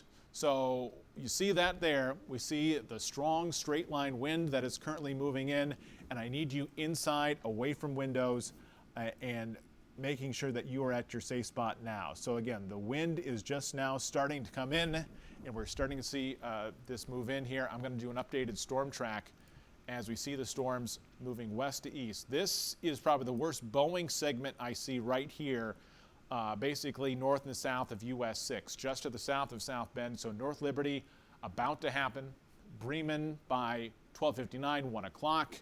Napanee just after that, 107. Goshen, 116. Syracuse at 120.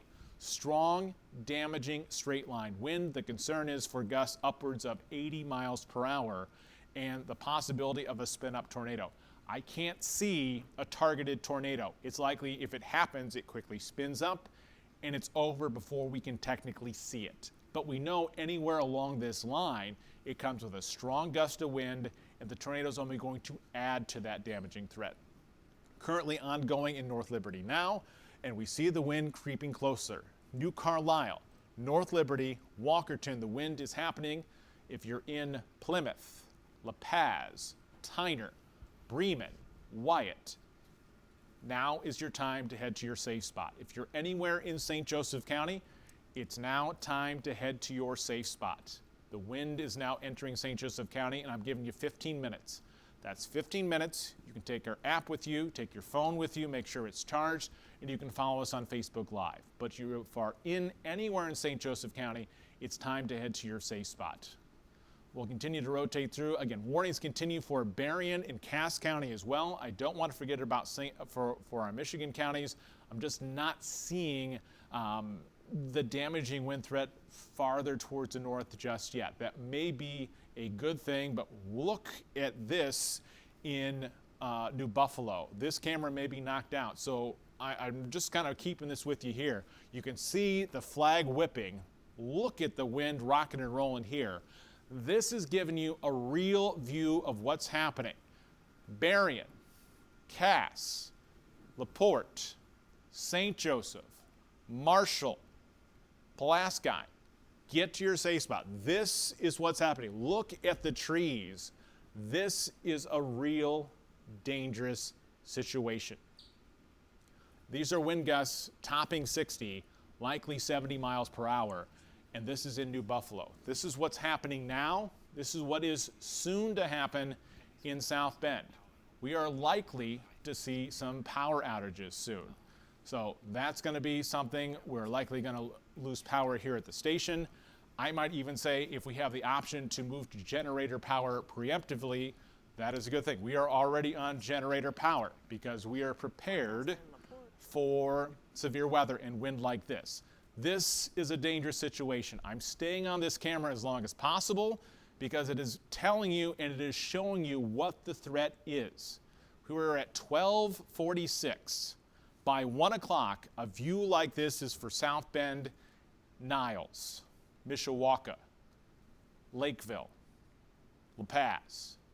Then just after that, it'll move towards Elkhart, Napanee, Bremen. That's closer to 1 to 115. Strong damaging wind. Kristen. We're seeing this video of the damage of all the winds, and we're seeing this clearly indicating there's a lot of power outages, already 4,000 out of power in LaPorte County, and you can clearly see why. So we're getting close to, again, we already heard that Northwest Indiana had almost 100% power outages. Nearly, yes. in Lake and Porter County. This is just telling you what's coming, folks. It might be weakening a little bit, but we have a concern. Now we have new flash flood warnings, new alerts that continue to go up across the area. A very dangerous situation. Now this has been updated to a critical flash flood warning. We have warnings on top of warnings, folks. And Kristen, see if you can look at the update on that. But we now have a critical flash flood warning for the Winnemac and Star City area in Pulaski County. So, looks like between 3 to 4 inches of rain have fallen within the last 3 hours, making it a total up to 10 inches since yesterday afternoon. So almost 10 inches of rain ongoing in this area, and we see rainfall rates in some areas that are upwards of 4 to 5 inches per hour. So this is an extremely dangerous situation. If we look at 48-hour rainfall, if I can get this on top of here, again, this is a very dangerous situation. Look at these rainfall rates. This is 48-hour rainfall. This is an ongoing danger, folks. I said, on top of everything else, this is a flash flood threat for Pulaski County. As we have ongoing here, upwards of 10 inches of rain over the past 48 hours from San Pierre north through Winnemac. The Tippecanoe River is going to be running high through here from Bass Lake to Star City. So we have an ongoing straight line wind and damaging wind threat, but this is a real significant output of flash flooding ongoing in Pulaski County. I know we've had hurts that there's water up to knees or ankles in Winnemac right now, and we're looking to get more information from that, but it's a dangerous situation if there's strong damaging wind. I can't tell you to go exactly to your basement if there's water coming in. That could also be dangerous. You may just need to be into an interior room of your house. If your basement is flooding, it's not necessarily the safest place in this scenario, but extreme rainfall causing at least catastrophic flash flooding. So this is a flash flood concern for this area. We continue to look at the wind whipping in New Buffalo. It doesn't look as bad now. The trees are still holding up, at least in this picture, which is good. The flag is still blowing. That kind of gives me just a rough estimate. This map is filling in. Tornado warning for St. Joseph, Marshall, most of Elkhart, Kosciuszko, Cass, and Berrien counties. A considerable flash flood threat. That's the outlined in yellow there. So ongoing flash flooding in Stark and Pulaski County, and severe weather that continues to move through. Number of lightning strikes has decreased to 1,300. Kristen. Yep, so looking at some more of the outage map, looks like the Port County, that number has drastically increased to now over 25,000 that are out, customers that are out. And Stark County looks like 2,900 people are out. And in Pulaski, just over 300. So we haven't seen the wind push into Pulaski just yet, but we know we have the rain there. The wind in Pulaski, I think, is a little more questionable. But this is a dangerous flash flood warning from San Pierre to Winnemac to Star City. We'll pan up towards the north. The wall of wind is now moving through North Liberty and Walkerton. Lakeville and La Paz, you are next. Strong damaging wind is inbound. This may stay just south of South Bend. This could be a good thing, at least for our most populated areas. But if you are anywhere close to Potato Creek State Park, strong straight line wind is heading your way. I've got the latest wind gusts, but we have seen that the wind is still coming even a little bit farther north. If you're in Southwest Michigan, get to your safe spot now. If you're in Berrien all the way to Niles, the reason I'm focusing on this area here is I see this as the most damaging line of wind on the map. It's getting close to South Bend. Make sure we're keeping an eye on the Notre Dame camera and the Plymouth cameras in the back, and we want to watch those closely. But we're still estimating a wind speed in excess of 80 miles per hour around the Crumestown area right now. It's not necessarily into South Bend, but I would say the farther south you are in South Bend, the worse it's going to be. It's now encroaching on the 31 corridor. But South Bend, 3 minutes. Bremen, just before 1 o'clock. Elkhart, 108. Goshen, 113.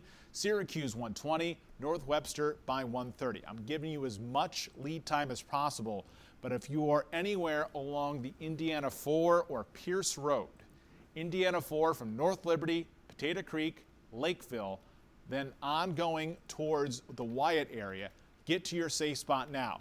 New update, new severe thunderstorm warning, now expanded for the southern portion of the area. This includes portions of Fulton County. Right now, that's just a regular severe thunderstorm warning. So we're going to jump back here and still be focused on this map.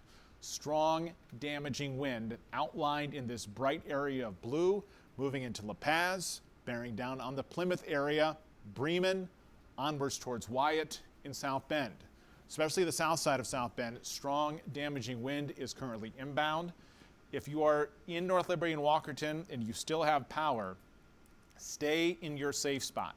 Weather is not clear at this time. I'm going to try to expand this storm track out just a little bit, and we're only going to go out for 20 minutes because I want to focus in on these communities here: Plymouth, Wyatt, Bremen, Walkerton, Napanee, Etna Green, and Bourbon.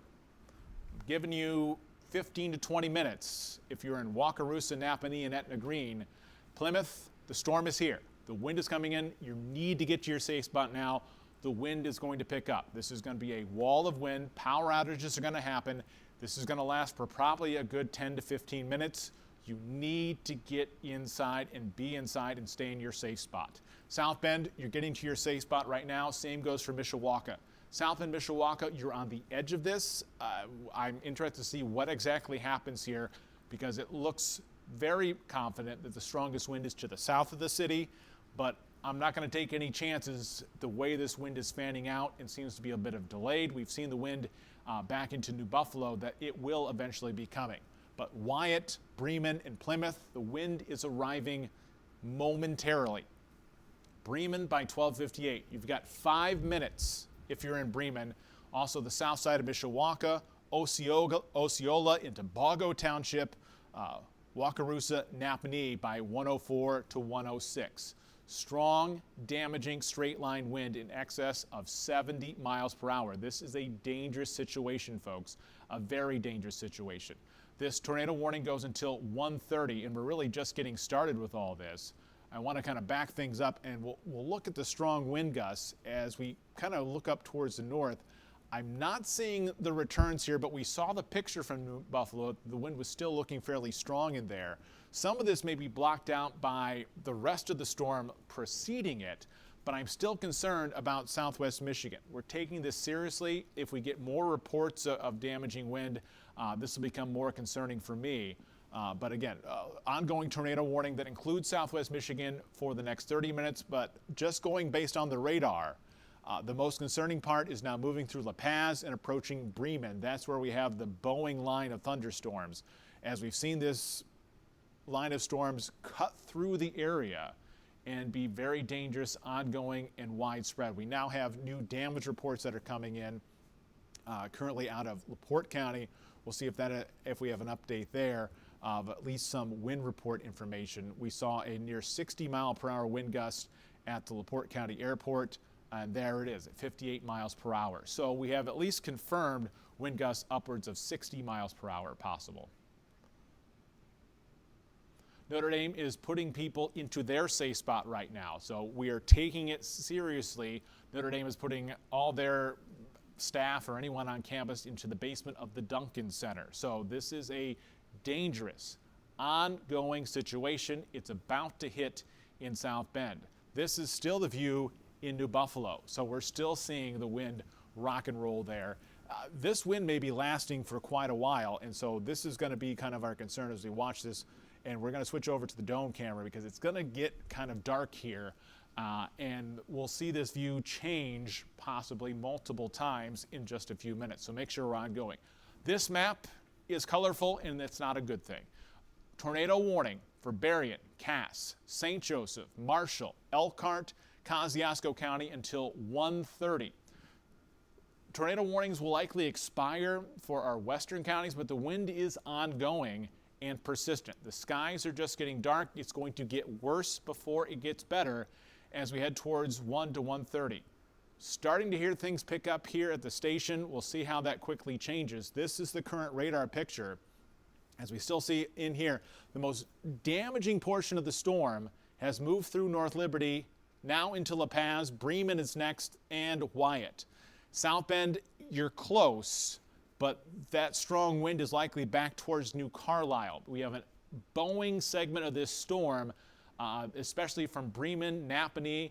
If you're in Bremen, Napanee, Bourbon, Plymouth, Etna Green, I really want you in your safe spot now because this Boeing line of the storm is very serious to me. This is probably the most serious part of the storm as we see that outflow. That's where the strongest wind is. Kristen, do you have anything else coming in from the National Weather Service of any reports in any of these areas? Looks like in Waterford and La Paz, there's like a tree down. Looks like in LaPorte, a tree down was reported in Waterford. So Okay. Getting other wind reports as well. I just saw one a few minutes ago. A 58-mile-an-hour wind gust. That was out of LaPorte County, Yes. So that's near LaPorte. So we do have confirmed damage. This would be my most concerning track of the map of just based on the radar signature from Bremen, Wakarusa, Napanee, Goshen, Syracuse, and Millersburg. Anything on our Facebook live feed, Kristen, as we have people reports? are asking about Berrien, like southern Berrien and Cass County as well, just to see how storms are going to affect that area. You know, I'm still concerned because of what I saw the New Buffalo camera, but we're questioning whether the state line and even into South Bend, whether that storm, if it's going to be gnarly or not. It's just now moving in. So you see this Boeing segment here. This is where there is the strongest wind moving into Bremen and Napanee. It's a little bit more delayed, but it has gone into New Buffalo and Three Oaks, and now it's starting to lift north towards Buchanan, Berrien Springs, Niles, and eventually South Bend. So our wind threat for much of southwest Michigan has just started, and even for South Bend, I'm going to say it's a little bit delayed right now, just because of how this storm is. I'm going to see if I can draw on the storm track right here. We'll draw it through here, and then we'll take this out like this. It's just a little bit delayed. And so you're looking at Bakerstown, South Bend by 105. It's a little more delayed because that Boeing segment to the south has moved out a little bit more quickly. Where you have lines moving at different speeds, you get all sorts of problems. One, with timing. Two, the severity of the wind. And then where that change happens, you have the possibility of a tornado. There's no report of anyone seeing a tornado at this time, but there are reports of damaging straight line wind. So South Bend 105, Niles 108, Edwardsburg 115, Elkhart 119, Cassopolis 123.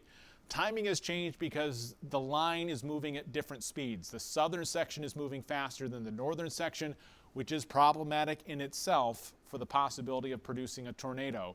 We can kind of see that outline there. There's the wind about to start in Buchanan, about to start in Niles. Southwest side of South Bend has moved through the south side of South Bend. The strong wind has moved through Lakeville and now is bearing down on Wyatt, Bremen, and Napanee. So hail hitting the Plymouth area. Let's take a look at that camera as well. We have very dark skies. We see the camera. You can see the wind being whipped around. We see the trees blowing there. That's an indicator of the strong wind. We look for any signs, so you can see hail blowing by the camera as well. So the camera is now looking from the south now towards the southwest as the wind continues to just whip through right now. The camera's still on, but again, good visuals right now of what is ongoing. That strong wind is currently moving through, crossing the 31 corridor. The wind is starting to pick up outside. I can see it here as the wind begins to whip a little bit. The wind is picking up in South Bend and will get stronger. It still looks to me that the strongest wind on the radar is across southern St. Joseph County. So anywhere from North Liberty to Lakeville. If we're looking on crews in the back of where to send them eventually, I would say most likely we're going to send them towards the North Liberty area. We probably want to get some checks on that eventually as this moves through. But here's the latest storm track from the strongest wind I see on the radar. Moving into Bremen now, Napanee within 10 minutes. Dunlap by 113, Goshen 117, Syracuse 123, Millersburg 125. We have confirmed reports of wind at least up to 60, and the radar keeps telling us 70 or even 80 miles per hour, especially between Indiana 4 or the bypass south all the way to US 30. 32,000 people without power in LaPorte. If that doesn't tell you something, the wind is coming. There is damaging wind and power outages are likely. We see the tornado warning for St. Joseph County continues until 1:30. I do see at least a bit of a signature that this line is weakening a little bit. This is the good news here. LaPorte County likely took the brunt of all this. We have LaPorte's coming in of that. We're looking south from the Golden Dome, and the rain is just moving in. We can still see downtown South Bend. I have an updated on the warning map. LaPorte County, you are no longer under a tornado warning. Neither is Stark or Pulaski County. There is a very prominent flash flood threat from the San Pierre area all the way down to Winnemac and Star City. Ongoing flash flooding in that area. We look at the radar picture, we can see the line that's kind of bowing out here, and this is the strongest wind, Bremen to Napanee. Bremen to Napanee, the storms are bearing down on you right now. Same for Bourbon and Etna Green. This is where the strongest wind is on the leading edge of this storm. Just by the nature of this storm, we see the northern flank is kind of lifting north, and so there may not be quite as strong wind for South Bend, Niles, or Buchanan, but that wind is about to start there. It may not make it up to Stevensville or Sodus Township or Dowagiac. You're kind of on the edge here. You need to be prepared because something can spin up in these boundaries here as the line kind of bulldozes through. We've got parts of the storm moving at different directions at different times and different speeds, and that is concerning. But this is the outline of the strong wind. You're on the edge there in Buchanan. Anywhere you see the green kind of brightening up here, that's where the strong wind is. So it's in Buchanan, it's moving into Niles, it has not reached Berrien Springs. Wind is picking up at least on the southwest side of South Bend. We're not getting any reports in from the airport pinging a major wind threat. It's not on the northeast side of South Bend, and it is south side of Mishawaka, so near the Mire on the south side, all the way down through Wyatt. Strong straight line wind has moved through. Same for Bremen and Napanee. I'm still very concerned about strong wind in this area right here. This still looks pretty bad from Walkerton all the way to Bremen, as we can give you a kind of sample on these reports. The radar is still estimating wind gusts in excess of 90 miles per hour. Now that's a little bit of elevation, but that will still mix down and be a wind gust somewhere around 70 miles per hour, anywhere from Walkerton to North Liberty to La Paz and Bremen. So if we're keeping tabs in the back, this is the area along US 6 in Indiana 4, North Liberty to Lakeville, Walkerton to La Paz to Bremen, that we're going to need to be checking on, particularly for any damage that starts to come in, because that's been the area. And then ongoing, if you're in Napanee or Walkerton, what we take from here are these reports. Kristen, if anyone is reporting from Walkerton or North Liberty, hopefully they're in their safe spot right now, La Paz or Lakeville, I want you to chime in. Remember, your information helps us warn people down the line of how bad it is, where there is any damage report. So if you're following us on Facebook Live, your information helps us. We want to answer your questions, and Kristen, feel free to continue to chime those in, but we also want your reports because it helps us clarify what is happening in your neighborhood. This is a two-way conversation. Tornado warning continues for St. Joseph County, for Elkhart County, as we continue on for the next at least 20 minutes, and we'll see if there's an expansion of some kind of warning into Elkhart County. Are we getting any new reports in from the National Weather Service, any new damage or any reports in out of LaPorte or St. Joseph County? I'm not seeing anything on the map here that's growing, but these are typically delayed in nature, which is sometimes a good thing because people are going to their safe spot. We don't need reports. Your safety is most important in this case, but we're not seeing anything as far as new reports. And I'm going to move this back down to just the past 12 hours. Again, with some of these storm reports, and we see some of the hail reports from this morning. Here's a view from outside at Notre Dame. Things are eerily quiet and serene. As I said, the storm, or worst of it, may just be missing South Bend and maybe just towards our south. So we're not seeing the rain out, the shield of rain. The tornado warning is still for all of St. Joseph County. We're not done. All of St. Joseph County, Marshall, for northwestern Kosciuszko, western and central Elkhart, and all of southwest Michigan. But the worst of the wind is likely through the center parts of these counties, right along US 6. The wind is trying to edge its way up towards the north, but this is the bowing segment in through here between Bremen and Napanee, and now moving into Etna Green and through the Bourbon area. Right through here is where I expect the most damaging wind at this point. Anywhere where you see this bright blue in here.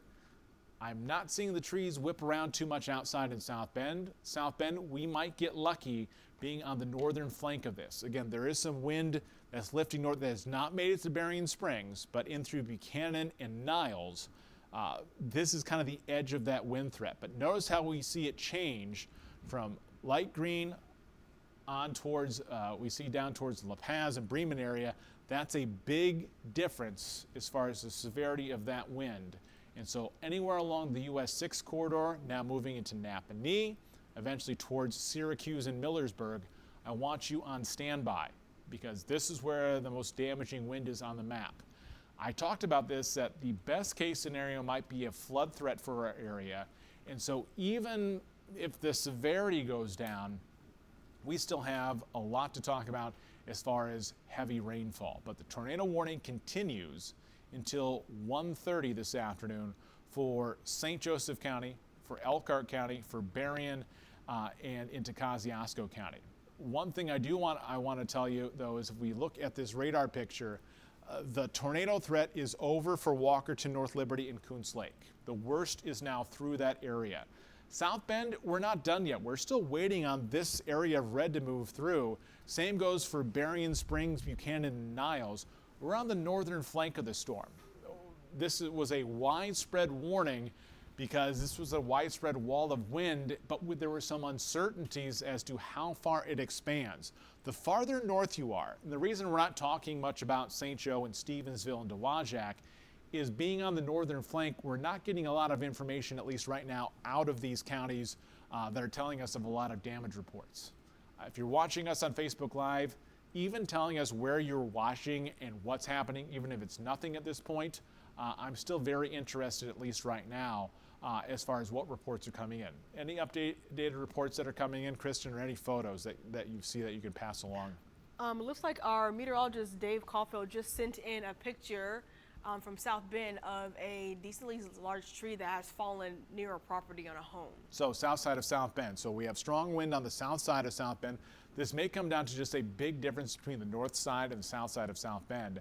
But the north side of South Bend, we're still waiting on this wind to kick through. It's moving through New Carlisle. It's moving into Buchanan. It's moving into Niles. This northern flank has just been very slow to materialize. By comparison, this part of the storm is now rushing through Napanee on through the New Paris area, Napanee to New Paris. I want you on standby. You're not in a tornado warning for New Paris. I think the National Weather Service is evaluating what information is coming down. Kristen, any word on an expansion of any warnings that would likely be upcoming for the rest of Elkhart or Kosciuszko County? Interested if they have given us any preview of that.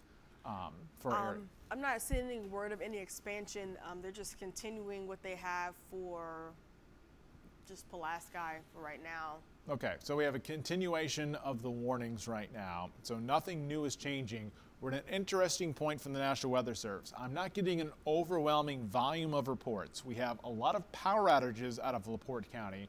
We have a wind signature through central St. Joseph County that doesn't look good, but we're not getting an overwhelming volume of reports. But we have reports of at least some trees down in some locations, including the south side of South Bend.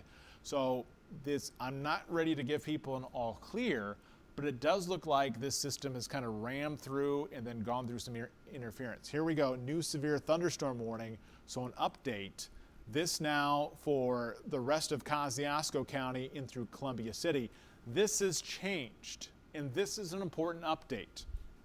So this is a severe thunderstorm warning for a wind speed up to 70 miles per hour. This continues on for the rest of Kosciuszko County, but it's important here. Again, so new warnings that continue to come in for the possibility of a tornado, but we look at this new warning here, destructive for wind up to 80 miles per hour for the southern half of Elkhart County. So this is the update here. So this is still the thinking for the National Weather Service and gives us a good way to kind of point in the direction of what is currently ongoing and where the worst part of this storm currently is. So that's, again, the update that we see right now. I'm going to back things up here and we'll go for another look outside at Notre Dame. Put things into play mode here. And so what we are seeing is that pretty much confirming from the National Weather Service that the north side of South Bend and southwest Michigan may be saved by the fact that the worst of the storm is diving south. So we're not in the clear yet in South Bend, but I'm telling you, if you're in South Bend and Mishawaka, I am less concerned about damaging wind right now based on the reports and the warnings coming out. The widespread tornado warning will likely expire. Here's the expansion of the severe weather for areas from Goshen to the east, Syracuse and Warsaw. As I mentioned, this is telling me the hints from the National Weather Service where the damage is, and it's right in through here. It's moved through Bremen and Etna Green. It's in Napanee right now. La Paz, Walkerton, North Liberty. If you live in these communities and you're still following us on Facebook Live, let us know what happened here. This is where the damage is, and this is where that warning continues as we continue on towards Millersburg. Kristen, do you have an update on that warning, what the speed is with that storm? Yes, so it looks like the speed is going east at 70 miles an hour. So still going east at 70. That's the latest warning that continues on for Kosciuszko and Elkhart County? Yes. Okay. So updated storm track here. This takes us through, actually I want to redraw that so I can at least include LaGrange.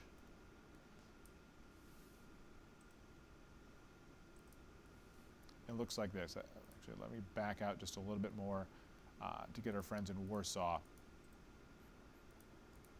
So this is where the strongest wind is through here.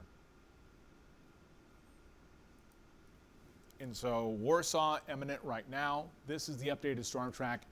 Where I'm focused in here in this blue box is where that wind damage is. Notice I don't have Elkhart on the map. I don't have South Bend. I am concerned about Goshen, New Paris, Syracuse, Warsaw, Leesburg, anywhere in between, all the way to Ligonier by 1:30.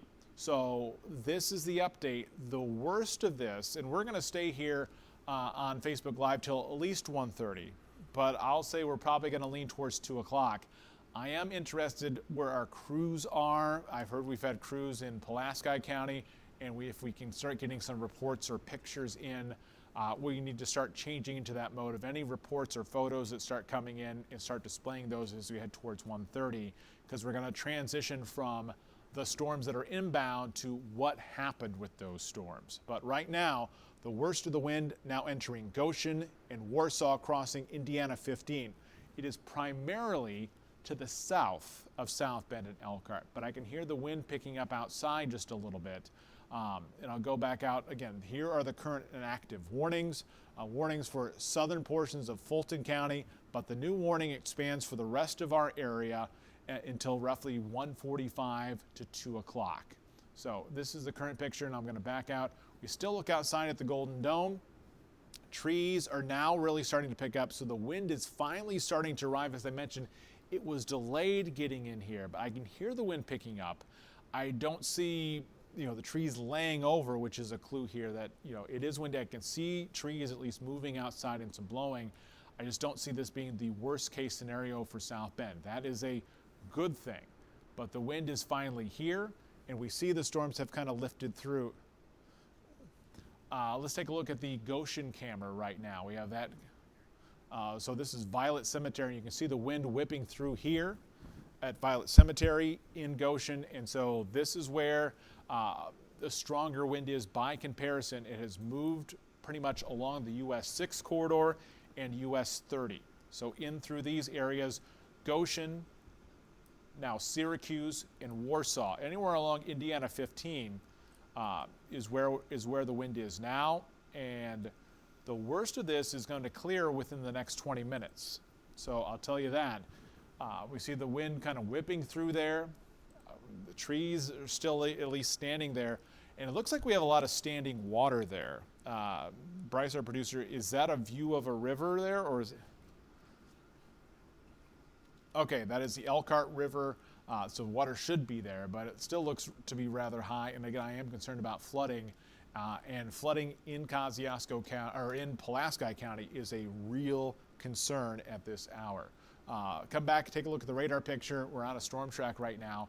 The worst of it is moving through Warsaw right now. North Webster, Syracuse, Ligonier, Etna, Troy, and Warsaw. What I have noticed over this course of this storm is it has weakened. I talked about a few scenarios. I had a Facebook post just before noon. One, the storms bulldoze through here, very strong and destructive. Two, there's a lot of interference and we get a flash flood threat. Or three, a combination of the two. It seems we're getting the combination of the two, where the storms bulldozed into LaPorte County and portions of St. Joseph County and Marshall, and then has kind of merged and fallen apart and slowed up, and it's still raining itself out. The rain earlier in the day may have been a blessing for some, as it may have just taken enough of a punch. Think of it like a speed bump. We had a speeding car heading our way, and the storms hit a speed bump, and it just knocked it out enough that it seems that the severity has gone down.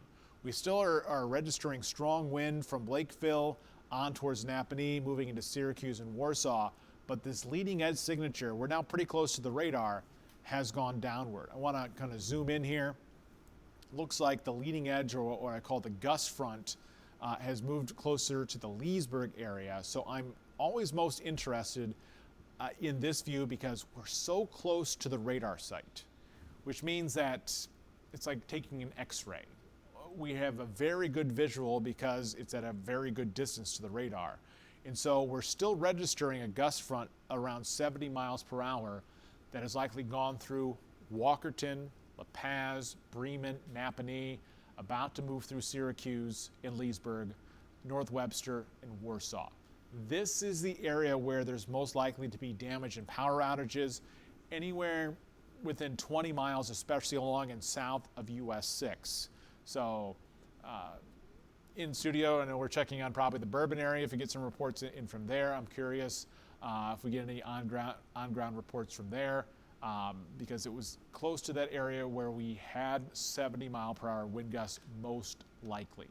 If you're still watching us here at 120, the storms, they came roaring through, but they have shown signs of falling apart a little bit over the past 30 to 45 minutes.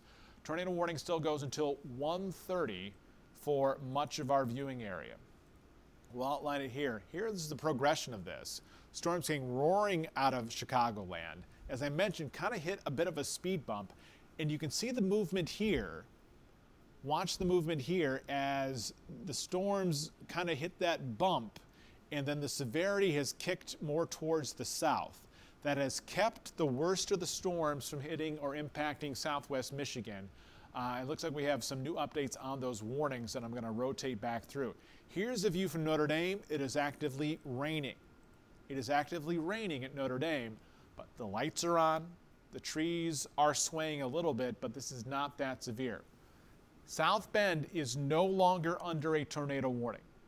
South Bend is no longer a tornado warning. Technically, Granger is, Wyatt is, but it's the eastern portions of the county, and same goes for Elkhart and Kosciuszko County. But the worst, South Bend, you've been through the worst.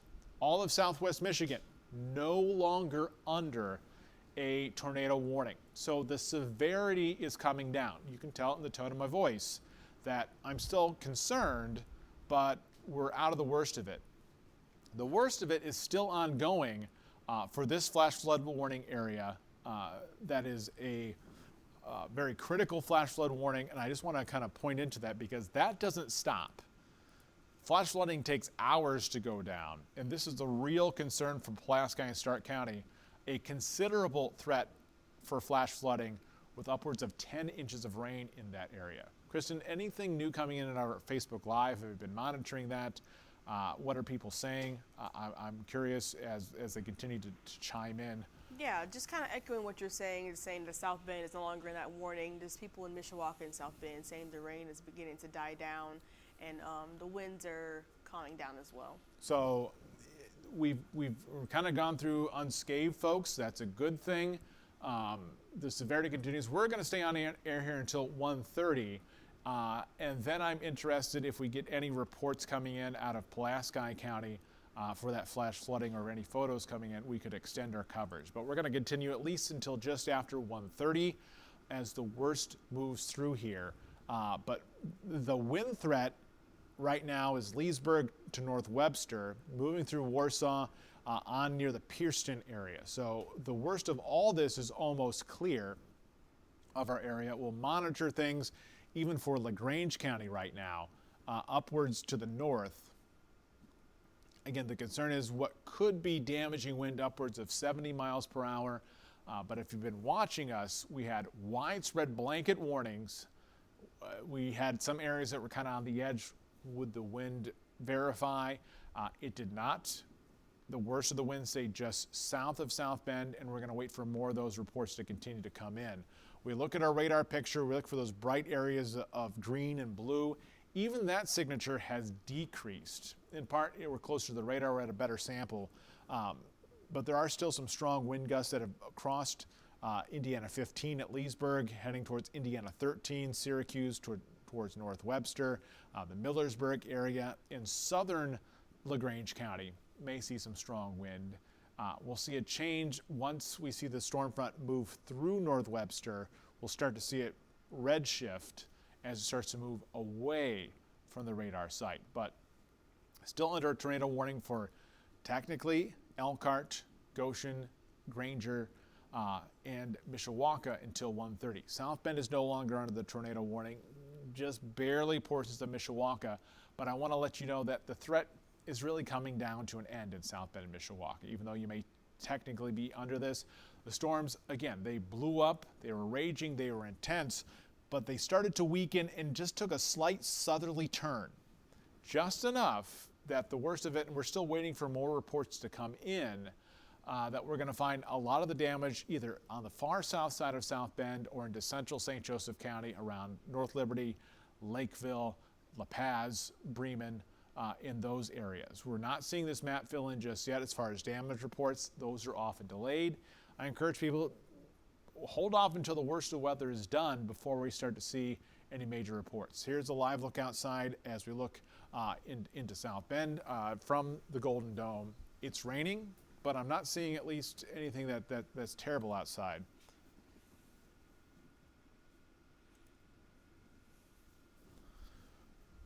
$45,000 people without power, but 33,000 in our area are from LaPorte County.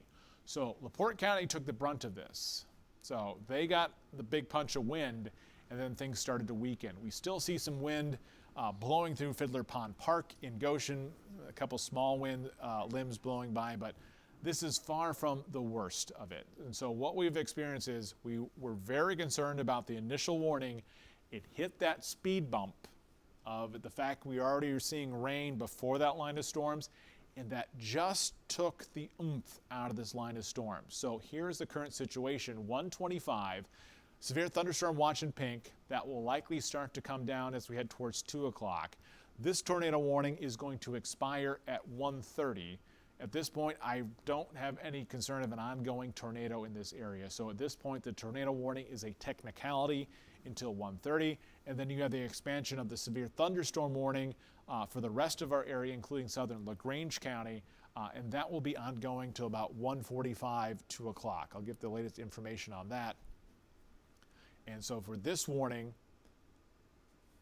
the update on this warning goes until 2:15, although by 1:45, 2 o'clock, our area will be in the clear. This has to continue on through Columbia City and Fort Wayne. But it's being warned for wind up to 80. I'm interested, Christian, if there's any reports from the National Weather Service as their observation site in North Webster will register a wind gust as this line moves through. So even ping them on the chat and say, hey, how is that line moving through the office? Because it just has moved through the radar site there, which kind of gives us a clue. So I can tell you right now, the worst of it is over in Elkhart, Goshen, Napanee, and Leesburg. It's still ongoing in North Webster, but the worst of this storm is almost through as we approach 1:30. We'll at least stay with you. I think I'm going to say let's go until 1:45. I just want to see if we start getting reports in here. We may return to programming prior to that, but we'll at least keep the Facebook Live up through 1:45. Because we need to start summarizing some of the flash flood impacts as well and see what damage reports come in. But the leading edge of this, where there is possibly damaging wind, is North Webster to Warsaw, and then diving south towards Columbia City is the movement in there. So we'll jump over. We're going to start notice the brighter shade of red in here. This is the wind picking up now on the east side of the radar as it moves away from the radar site. So now I'm interested in the red areas on the map, and we'll see kind of what the wind is picking up through here. Still about 35 miles per hour. So line moving through, but also just maybe a sign that maybe this has started to lose some momentum here. And so we're continuing on with you technically until 1:30. And I want to kind of go and we'll kind of shift our coverage towards flash flooding and those concerns, especially in Pulaski County, because we have the imminent threat, but we still have the ongoing concern of flash flooding. And at this point, I'm going to be very interested in your reports that will continue to come in as well. So Tornado warning for Kosciuszko and Elkhart counties continue until 1:30. That's going to come off the map. This is just how things have played out over the past couple of hours. Just a very interesting loop here on the radar. I'm going to kind of resave this through here as the storms came bulldozing through out of the west and then have kind of weakened and fall apart. The best scenario I can say is this area of storms, this will loop through again, and I'll get my arrow up on here.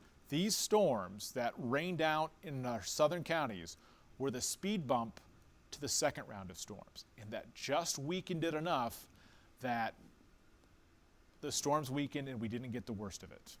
So we are thankful. We don't root for severe weather. We don't root for damage, but we were prepared. New wind gust report, a few new ones that are coming in. This one out of Plymouth, 75-mile-an-hour wind gusts in Plymouth. So I have a feeling that we are going to see a lot more power outages out of Marshall County. And so I'll say anywhere in southern St. Joseph County, south of South Bend, through Plymouth, and then on to Warsaw is where we're going to see a lot of these damage reports. But we had a 75-mile-per-hour wind gust out of Plymouth at 12:55 p.m. So there is confirmation of very strong wind that went through. We're starting to see the map populate. This is a normal process because we see more reports coming in afterwards. Here we are, 1:29, 30 seconds away. We'll watch this red box disappear.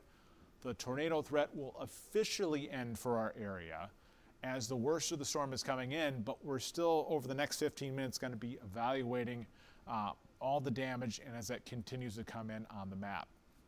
So the worst of it is over. If you're still watching me, if you're following along, it's okay to kind of assess the situation. Tornado warning now clear. No active tornado warning for Michiana. There still is a severe thunderstorm warning for our far east, including if you're in southern LaGrange County. You need to stay inside right now, away from windows.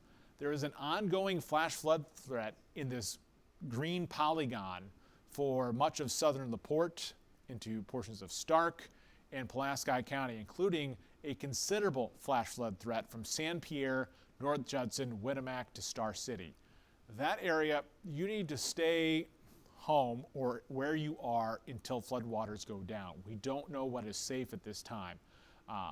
Looking at some wind gust reports, still breezy out there with some wind gusts in that 45-mile-per-hour range.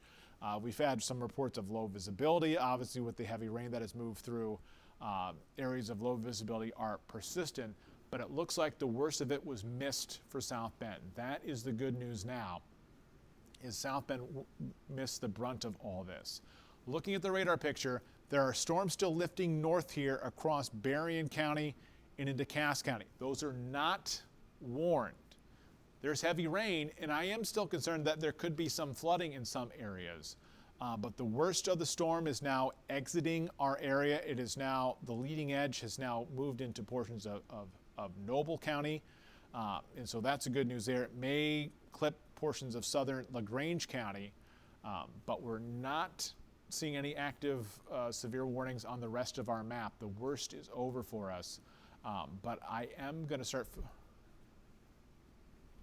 7,000 without power in St. Joseph County. So we're now switching to kind of a mode of we want to start hearing from you. Go to our Facebook Live. Do you have power or not? Is there damage where you are? Where are you? What damage do you have to report? And if you have no damage to report, that is still information that's good for us, because we're now going to try to move our crews to cover the aftermath of these storms. Do you have any flooding? Do you have power? Let us know. We're on Facebook Live right now. This is a two-way conversation, and I want to hear from you whether you have damage or not, because this helps direct our crews to cover what happened in your neighborhood. Radar picture becoming less and less severe out there. Still is a severe thunderstorm warning for wind speed up to 60 miles per hour. So they've decreased the severity of this right now. And so I'm going to kind of switch modes here, and we're going to focus in more on the flash flood threat in some areas. As the storms move through, for some of the area, they underperformed, and that's okay. And for other parts of the area, we're going to start seeing more and more of these threats continue to accumulate. So I want to go back to the map here as we're just now starting to see some damage reports come in. And I'm going to switch this storm reports. Okay, last 6 hours, that's good. Had some hail reports. We have also had a wind report, looks like out of the Stark County Airport, of 71. So we had some very strong damaging wind in through here. And what I expect, looks like we have a couple of wind reports, another out of LaPorte County. There's the 58. And let's see what the other report was. Trees down in LaPorte, estimated right around 12:40 Eastern time, is what we're going to see. And we have it looks like we have a tree damage report in Gulliver Park. So south side of South Bend is where we have damage. What we're going to see most likely is as the damage comes through here, I'm going to kind of draw an outline here.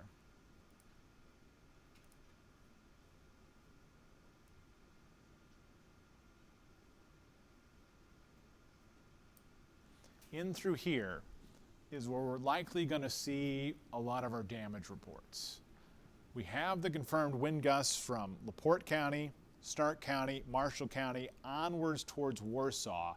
This is where a majority of our power outages are going to be and a lot of our damage reports. So if you live in LaPorte, if you live in Knox, Plymouth, Walkerton, North Liberty, we want to hear from you. We hope you're okay. Let us know that you're okay. Let us know what's happening in your community, because these are the areas, what we have circled in here is where the most likely damage reports are. We'll likely see more reports come in. Sometimes it can take 30 minutes to an hour. The emergency management has to kind of tabulate all these things as well as far as the severity of some of these storms. So this is the area where I expect the damage reports to come in. And you can share them with us as well. We'll monitor our Facebook live feed. You can contact us on Facebook. You can share your photos. You can use the First Warning Neighborhood Weather app to send us pictures. Yes, it's on our app. You take a picture, you can share it right through there. It comes right to even my email, and I can see them. It may take a while for me to evaluate all that. New wind gust report coming in out of South Bend. Again, this takes time to enter a lot of these reports as they continue to come in. I'll have to come back here and click on it here. New report out of the airport in South Bend. A 60-mile-per-hour report from the airport. So big difference. South Bend had 60-mile-per-hour wind gusts. By comparison, Plymouth had 75-mile-per-hour wind gusts. The worst of the wind just missed South Bend. But Lakeville, La Paz, Bremen, Walkerton, North Liberty, Plymouth, I've got a lot of questions about what has happened there and how you're doing and if the worst of it is still ongoing. I do want to load back up the warning map here, and I want to talk about flash flooding because sometimes it's forgotten about. But this area right here is currently under a flash flood warning. And if we change over to the imagery here for estimated rainfall, this is bonkers, folks. This is the past 48 hours.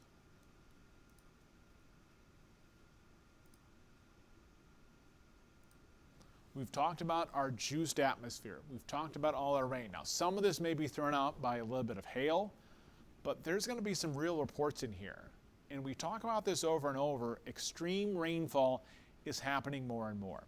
If you probably noticed this, the humidity was off the charts, even going back to yesterday.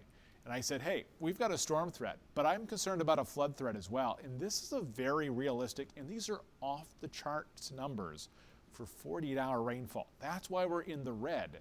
Over 10 inches of rain estimated for these areas. Even if this is this is miscalculating by 50%. 5 inches of rainfall are still bonkers. Having over 10 inches of rain, this is a considerable flash flood threat between San Pierre, Winnemac, and Star City, and this does not go away just because it stopped raining. This is something that can be a problem for at least hours, if not days. Over 10 inches of rain in 48 hours in this area. If you're in Pulaski County, sheltering in place and staying where you are, if you are safe where you are, you need to stay there. Because I don't know where the roads are flooded out, but I theorize there are quite a few. And you don't want to cross a flooded road. A culvert may be washed out. A lot of things may be washed out in this case, and I would not trust a flooded roadway. I just would not right now with this much rainfall. There could be critical road and infrastructure damage in these areas, including the town of Winnemac, with upwards of 10 inches of rain in the past 48 hours. So the severe threat may be over, but the flood threat continues from San Pierre to Winnemac to Star City, where it has rained and rained and rained. There have been multiple rounds of thunderstorms going back to yesterday that have just dumped rain in this area. We had a flood advisory going back to last night, where we had 2 to 4 inches of rain along the county line between Stark and Pulaski County. And now we are here with additional rainfall before even the wind tried to move through. The good news is that these storms may have actually been that speed bump that weakened the storms for our southern counties. But in between, from La Crosse to Knox on towards Plymouth, that's likely where the extreme wind was, just north of where it's just been raining for what feels like days. But there is an ongoing flood threat that does not end for these areas. If you're in these areas, again, we want reports from you. We want to know what's going on, and you can share them on our Facebook Live feed. Kristen, do we have any other new reports or new information that continues to come in right now? I'm curious if anything is new on the feed. Otherwise, we'll plan to wrap things up by around 1:45. Yeah, so I just think I see a lot of new reports coming in, like trees down and Stark getting a lot of new wind reports up to like 60 and 70 miles an hour, trees down on homes and things like that. So just showing the wind speeds that were coming in with the storms, and also seeing a lot of flooding. Also from Marshall County EMA, utility and highway crews are already hard at work restoring power and reopening roads. So already people at work, this is good. We had the storms in the afternoon, so we have crews already working to restore power for those who have already lost power. And I'll be interested, Pulaski County Sheriff's Office and EMA there, Stark County EMA, what they have to say soon about the ongoing flooding in these areas, because I'm still very concerned about that. We'll go back, look at the radar picture. No active warnings besides one that will expire soon for our eastern counties, but that threat has moved on and really it's weakened. We still have ongoing rainfall for the area. Number of lightning strikes way down. Again, every metric that I use as a pulse point, these storms have weakened across our area. And so there's still some thunder out there. There's still some ongoing rain, and that's of some concern. But we're not seeing anything pinging of the velocity. These reports are starting to go down. And then we'll look here at storm reports in just a second. And so as Kristen mentioned, we're starting to see this map begin to fill in. And this is pretty typical because the reports, no one's going out and saying, hey, I've got a storm report when the storms are happening. It's now, over the last few minutes or so, people are going out and they're evaluating getting these storm reports. I don't expect a lot to fill in across Southwest Michigan. I really expect a number of wind reports coming from Michigan City, LaPorte, cutting down towards Plymouth, southern St. Joseph County, and ending around Warsaw. So I really think that this is going to be the area where we see the wind reports. We've got a few into the south side of South Bend. I'm unsure we're going to see much out of Elkhart County except for Wakarusa and Appanee, but those reports will continue to come in. But I think we're going to see kind of the heart of all these reports right in through here. This is likely kind of our damage circle just by my analysis, and we can kind of connect the dots here. a wind report of 70 miles per hour, 75 miles per hour, 60 miles per hour, 60 miles per hour. The damage is in through here and was really at its most, luckily for most of us, in a wide open area. But LaPorte County has over 30,000 power outages. They took the brunt of this, and it was still very strong through Marshall County. We know at least through Plymouth, we had a wind gust of 75 miles per hour. So areas in between, that's North Liberty and Walkerton, likely hit pretty hard. I don't have any confirmation of that, but just by my analysis on the radar, that would be the spot that I would be most critical or most concerned about of ongoing. Here is the current watch and warning map. 143 will continue on to 145 as this threat comes to an end for our area. This warning is going to be retracted.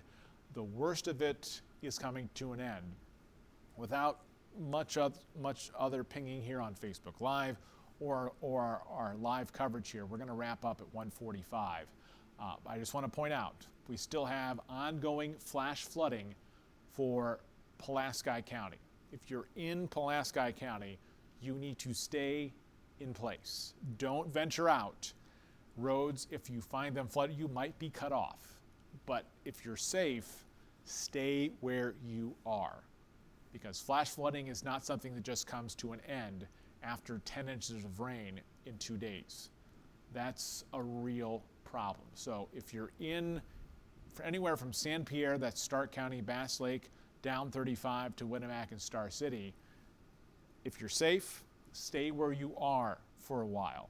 A lot of those side and country roads could be flooded, and you need to be careful or find alternate routes. Flooded roadways could be very dangerous. We're unsure what's underneath and what's flooded out. Here we are at 145.